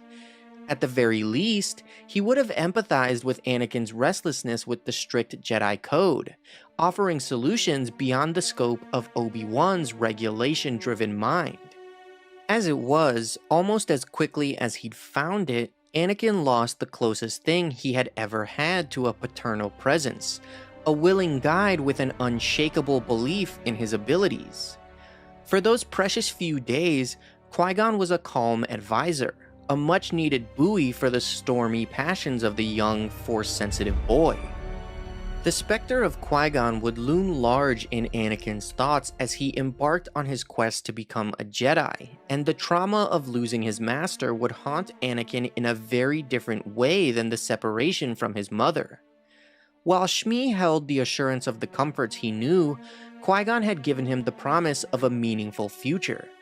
The patient Jedi represented a bridge between Anakin's former enslaved self and the vast unknown, a future of infinite possibilities the boy was only beginning to grasp. The sole remaining constant in Anakin's life was the Force itself. The soon-to-be trained Jedi Padawan could feel the thrum of energy binding the galaxy together. Watching Qui-Gon's body turn to ash on a sacred funeral pyre, Anakin felt a profound sense of loss. In light of the prophecy, Anakin wondered if his very existence had somehow brought danger upon his kind friend. With Obi-Wan's help, Anakin hoped to prove Qui-Gon's most earnest and heartfelt belief, that he was truly the Chosen One. With the calm, caring, guiding influence of Shmi and Qui-Gon gone, Obi-Wan Kenobi stepped into the breach to fill the emotional void in Anakin's life. As Anakin grew up, he idealized his memory of Qui-Gon, especially in the moments when he found himself at odds with Obi-Wan. The Jedi Knight made good on his promise to Qui-Gon, fulfilling his dying wish with the blessing of the Jedi Council to take Anakin as his Padawan. Master Yoda was a lone dissenting voice, concerned by the danger he felt inherent in the boy's training. In their first years together, Anakin came to see Obi-Wan in much the same reverent light he held Qui-Gon's memory, looking up to his master with awe and unwavering belief. But in his mind's darkest corners, Anakin's perception of his master was gradually colored by doubts he had overheard Obi-Wan express when Anakin was just a boy. Obi-Wan had called him dangerous, and no matter how hard he tried to shake the thought from his mind, the remark embedded itself in Anakin's subconscious. In moments of despair, Anakin's deepest fears appeared to him as an ugly truth. Because Qui-Gon Jinn had died, Obi-Wan was stuck with an apprentice he didn't want or ask for, and one whom he believed would do more harm than good. Anakin had great difficulty understanding the rules that governed the scope of the Jedi's activities. To his mind, their reticence to intervene and help systems outside the Republic's jurisdiction seemed to go against the Order's very principles. Already at the age of 12 and only a few years into his training under Obi-Wan, Anakin began to doubt his path as a Jedi Knight, and even considered leaving the Order altogether. Obi-Wan also had doubts about Anakin's future, but like his master before him, Obi-Wan was reluctant to blame Anakin. Instead, he tended to blame himself for the boy's troubles. Yet despite Obi-Wan's initial misgivings about Anakin and their near 20-year age gap, Kenobi came to see Skywalker as a brother, an equal, a partner. As Kenobi entered his 30s, he could see that Anakin still required his tutoring and guidance, but was on his way to becoming a Jedi Knight. However, that bond never seemed to be enough for the troubled young man who, above all, craved a parent's love and guidance. Anakin presented many difficulties to the Jedi shepherding his care. He was headstrong and given to challenging his master openly in front of others, when he should have been following Obi-Wan's lead. Kenobi could entertain a spirited debate behind closed doors in the name of education, but Anakin's unabashed defiance sometimes made the master feel as if he was losing control of his apprentice. Anakin's late entry into the Order meant years of lost training. To try to make up for that time, Anakin's teachers put him in classes with other Jedi learners who were far younger than him. Anakin felt out of place while also behind those in his age group. Early on, it became clear that Anakin could not follow the well-trodden path of an ordinary Padawan. His life experiences and genetic makeup set him apart, making the shelter of the Jedi Temple feel more like a cage than a sanctuary. Among the other Padawans, Anakin was thus something of an outcast. He was naturally curious, often asking questions about Qui-Gon Jinn's fatal duel, and once used his acumen with droids to alter a training program to battle a holocreation that looked like Darth Maul. He seemed to be transfixed by the past. Whisperings that he was the chosen one certainly didn't help when he tried to blend in and convince the other young Jedi that he was just like them. But it was more than this prophecy that set him apart from the others. Acceptance in the Order does not dull the sharp tongue of a child, and Anakin's impoverished upbringing as a slave made him an easy target for ridicule. Fueled by jealousy of his abilities, the other students would murmur to each other that, skilled with a lightsaber though he was, Anakin Skywalker would never be a great Jedi. He was still too much of a slave to his emotions. Just a slave. The words infuriated Anakin, igniting the combination of fear and fury that so often threatened to boil over in the young man.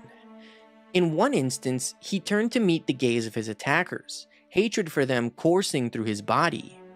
Reaching through the Force, he snatched their lightsabers from their belts, flipped the weapons and ignited them in the air, an emphatic challenge to their arrogance. It was not the Jedi way to use the Force for attack, nor to cut down mindless creatures merely following their nature. A well-trained knight should be able to send even the most threatening beast safely on its way without bloodshed simply by bending its will. However, this skill often eluded young Anakin. When seeking to calm a vicious creature, his own doubts and trepidations would get in the way. At those moments, hacking at the danger before him with his lightsaber was the only solution that presented itself. Anakin's deep well of unfettered rage made calming another creature's aggression virtually impossible. At these times, his master Obi-Wan would intervene, rebuking his Padawan for losing control of his emotions. For his part, Anakin seemed to accept that he still had much to do to contain his repressed feelings of anger and fear. In time, Obi-Wan convinced himself that, with enough training, Anakin's barely suppressed rage was simply an instability that, with patience, he would overcome in time. However, it was patience with himself and the system that Anakin found the most elusive of all the Jedi teachings. Anakin's curiosity and dissatisfaction with the status quo were natural for a boy of his age. However, while Anakin had respect for his master as an individual, he was far less impressed by the teachings they were sworn to follow. Obi-Wan wondered whether he was the best teacher for such a challenging and extraordinary student. He longed for Qui-Gon's guidance, even just a moment to commune with his former master and seek his counsel. As it was, he could only rely on the years he had spent with his mentor and the lessons acquired during their partnership in life. Anakin's rebellious ways reminded Obi-Wan of Qui-Gon's unorthodox methods. At times, it almost seemed to Obi-Wan that Anakin could have been Qui-Gon's son, no matter how unlikely the idea seemed. As it was, Obi-Wan was the closest thing Anakin had to a father, and just like many children across the galaxy, Anakin chafed when Obi-Wan showed disappointment in him and his actions. The young man convinced himself that his master failed to see his true strength, and that he was being stifled by his criticism. In time, according to the Jedi prophecy, Anakin would rival some of the greatest Jedi alive, including the legendary masters Yoda and Mace Windu, champions of the Jedi Order and its guardianship of the galaxy. Knowing that his future held such possibilities fueled Anakin's resentment against his master. This resentment fostered another perilous character trait for a future Jedi Knight: hubris. The duel between Anakin and Dooku is one of the most pivotal encounters in the Star Wars saga. An emotionally and mentally complex conflict, the duel served as Anakin's turning point towards becoming a Sith Lord. You guys know I love my novelizations, and the Revenge of the Sith novelization is by far one of the best Star Wars books ever written. In the book, the details of this fight and the thoughts of Anakin and Dooku are fleshed out in incredible detail. From start to finish, between both Anakin and Dooku, I want to break down their thoughts and feelings. As the news of Chancellor Palpatine's capture shocked the galaxy, Dooku and Palpatine waited aboard the Invisible Hand. As expected, Obi-Wan Kenobi and Anakin Skywalker mounted a rescue mission to save the Chancellor, and Dooku observed them as they fought their way through the ship. Speaking to his master, Dooku requested that he be allowed to give Obi-Wan another chance to turn to the dark side, insisting that a Jedi of his integrity would be a vital asset to their new Sith Empire. Now, this in itself is very interesting, showing that Dooku had respect for Obi-Wan, and perhaps he didn't want to kill Qui-Gon's apprentice. Palpatine rejected Dooku's pleas, knowing full well that Obi-Wan would never turn away from the Jedi teachings, and he commanded Dooku to kill Obi-Wan. This whole time, Palpatine had fed Dooku a false plan. Dooku believed that the plan was for him to kill Obi-Wan in the duel, provoking Anakin into a rage that would cause him to tap into the dark side, and Dooku was instructed to merely toy with Anakin. After Anakin gave in to his emotions, Palpatine would reveal himself as Darth Sidious, converting Anakin to the Sith. Anakin would then arrest Dooku, handing him over to the Republic, only to have Dooku re-emerge after Palpatine established the new Sith Empire. Dooku believed that this was what was about to happen, but obviously it was all a lie. Palpatine never intended for him to survive the duel. As the Jedi arrived, Dooku tried to convince them to surrender. Perhaps he wanted to avoid killing Obi-Wan. As they ignited their lightsabers, Dooku noted that Obi-Wan used an Ataru ready stance, mirroring Qui-Gon, and Anakin held his saber in a Shien grip, the defensive variant of Form 5. As the Jedi charged, Dooku retreated on the defensive, his proficiency in combat preventing them from penetrating his defenses. Dooku was still confident that everything was going according to plan, and he was surprised by how predictable and slow the two Jedi were. He considered them to still be as incompetent as they were on Geonosis, and his confidence increased. In reality, both Obi-Wan and Anakin had become much more skilled with their sabers, but they didn't want to reveal this to Dooku, instead attacking him with basic techniques. Suddenly, they switched their styles, aggressively attacking in coordination, forcing Dooku to take the duel more seriously. After force pushing Obi-Wan away, Dooku was forced up the stairs by Anakin. He was shocked by the power emanating from Anakin's heavy blows, and he noted that each strike was draining his force reserves very quickly. Dooku came to several realizations, the first being that Obi-Wan was indeed a master of Form 3, Soresu. The second was that he could not create any distance between himself and Anakin, who was the finest master of Djem So that he had ever seen. The third was that he had been the one to fall into their trap. They had lulled him into a false sense of superiority. Dooku then accepted that he needed to disable Obi-Wan in order to defeat Anakin. He was no longer maintaining a ruse, he was engaged in deadly combat. Dooku was then able to throw Obi-Wan across the room and knock him unconscious, engaging Anakin alone. Anakin's offensive onslaught increased in intensity, and Dooku took the opportunity to mock Anakin with the Sith method of Dunmok. Dooku taunted him, remarking that he could feel Anakin's fear, hate, and anger. This was Dooku's biggest mistake. Anakin was afraid in that moment. He was afraid of losing Obi-Wan. Anakin became enraged, losing control, and he channeled his hatred of Dooku into his swordplay, tapping into the dark side. Now, this is the perfect moment to look at Anakin's thoughts. As he lost control of his emotions, he decided that he wanted to do much more than just defeat Dooku. He wanted to take from Dooku what he had lost on Geonosis. Anakin decided to utilize his two greatest assets in that moment, his hatred for Dooku and his youth. Anakin's offensive onslaught came at blinding speed, not giving Dooku a moment to reposition himself, and exploiting Makashi's lack of absorbing kinetic energy. All Dooku could do was try to block every strike and avoid being killed. As Anakin attacked him, Dooku was taken aback, realizing that he hadn't recognized the true power within Anakin. He knew that this duel no longer rested on who was the superior swordsman, but who was stronger in the dark side. Dooku's age and lack of stamina began to weaken him, and suddenly Anakin penetrated his defenses, severing both of his hands. Anakin had taken the perfect revenge for his arm. At Anakin's mercy, Dooku expected Palpatine to save him, as he had promised he would if the duel went wrong. Instead, he was shocked to see his master betray him and command Anakin to execute him. Dooku then realized the true deception, that Palpatine had never intended for him to survive, and had merely used him as a placeholder, a temporary apprentice, until Anakin was ready.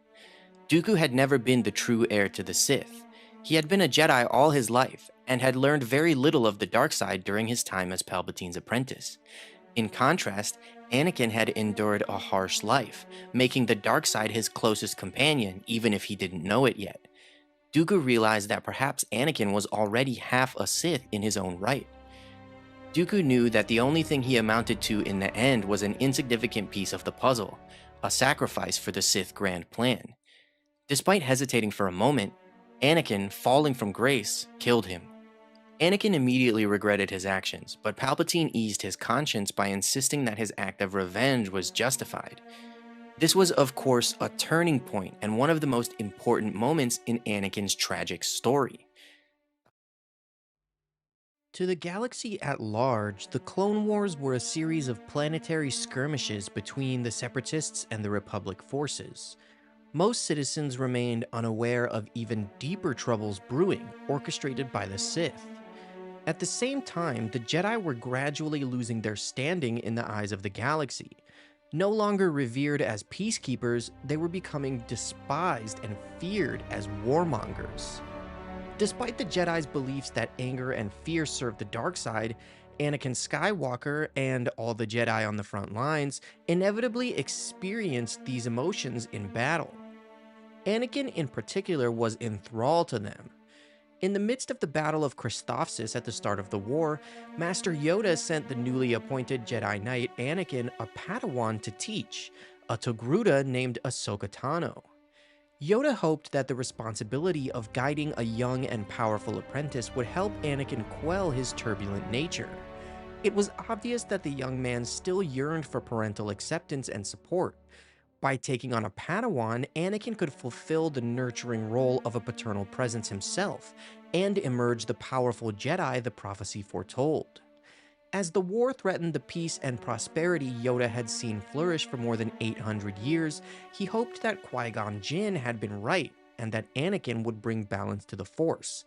But first, Anakin had to find his own internal equilibrium, and teaching Ahsoka would make a fine test. Anakin had often felt responsible for matters outside of his control, but until he became Ahsoka Tano's teacher, he had never truly been accountable for another's fate beyond the clones he commanded in battle. To inhabit the new role, Anakin had to confront his deepest fears and resentments, or allow both himself and his charge to suffer the consequences. Even in a time of peace, Anakin and Ahsoka's partnership would not have been an easy one. The Jedi Council chose her as Anakin's Padawan precisely because she was as headstrong as he had been in his youth. While they could not ignore that the young general still exhibited these traits under duress, the Jedi believed that seeing these failings mirrored back at him by his Padawan might just be the push Anakin needed to shake off his own childish quirks. Mentoring Ahsoka certainly forced Anakin to contend with some of the most abrasive of his own traits. The young Padawan, just 14 years old at the time of their introduction, was rough in her speech, overeager to show her master her strengths, reckless and arrogant in the excellence of her skills, and actually thrilled to be catapulted into battle. In short, she was just as exasperating as Anakin had been when he became Obi-Wan's Padawan. Ahsoka was also unfailingly brave, like her master. In time, Anakin realized that he could not save Ahsoka from herself, a valuable lesson he failed to appreciate fully when it came to facing his own demons. As Ahsoka grew up, it was natural for her to test the boundaries of her place as an apprentice. Anakin watched over her anxiously, like a worried parent. He was unaware that his fervent desire to keep her safe from harm was a manifestation of a secret desire to control the lives of those close to him, and in doing so, control his own destiny. As the war dragged on, the Jedi Order was corrupted by the inevitable atrocities of the sprawling conflict, which stretched supply chains and soldiers to a breaking point. The machines of war quickly turned thriving planets into war-torn graveyards. Innocent populations, caught between Republic and Separatist forces, grew disgusted with both sides and disillusioned by their promises of a brighter future. For much of the war, Anakin had believed that the Jedi were unwilling to go far enough to actually win. However, eventually he had to face the fact that the Jedi were prepared to use underhanded tactics. Anakin realized that the ethics of the Jedi had been compromised by the war. It was no longer the same Jedi Order he had romanticized as a child. He grappled with the conflicting ideas that he could be the chosen one of Jedi prophecy, a story general at the forefront of so many Republic victories, yet still be denied the Jedi Council's full confidence. Although his faith in the Jedi had been shaken, Anakin's trust in Ahsoka was absolute.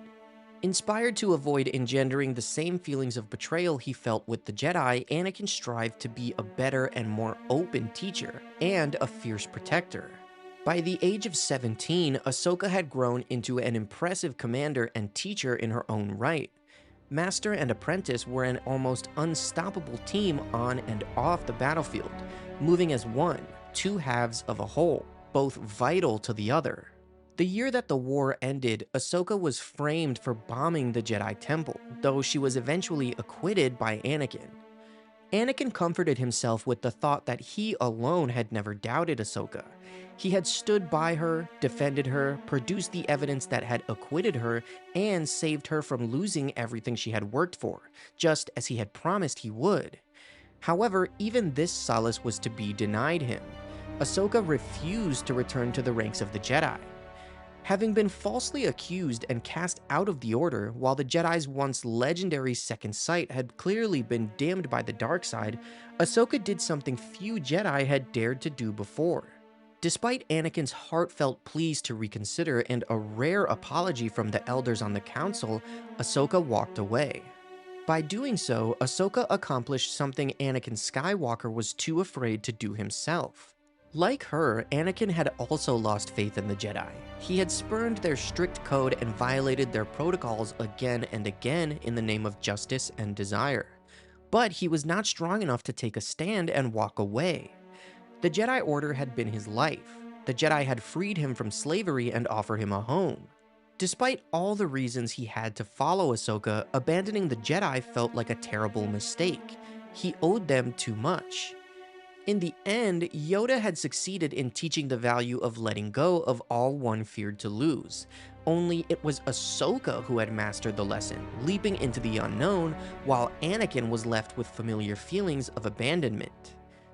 Anakin's training of Ahsoka was essentially a test devised by the Council to discover if he was truly capable of following their path, by calming his turbulent mind and helping an apprentice achieve balance in the Force. When Anakin exhibited what the Jedi thought of as overprotective behavior toward his Padawan, and Ahsoka subsequently rejected the Jedi, it appeared that this was a test that Anakin had resoundingly failed. Without Ahsoka to act as a counterbalance to his passions and fears, his attentions, even more than they had before, focused on his secret wife, Padme. Of course, the Jedi had no idea that Anakin was secretly married to her. Had they known, they would have been outraged at his flagrant disregard for Jedi teachings on attachments and the pitfalls of wanting to possess another person.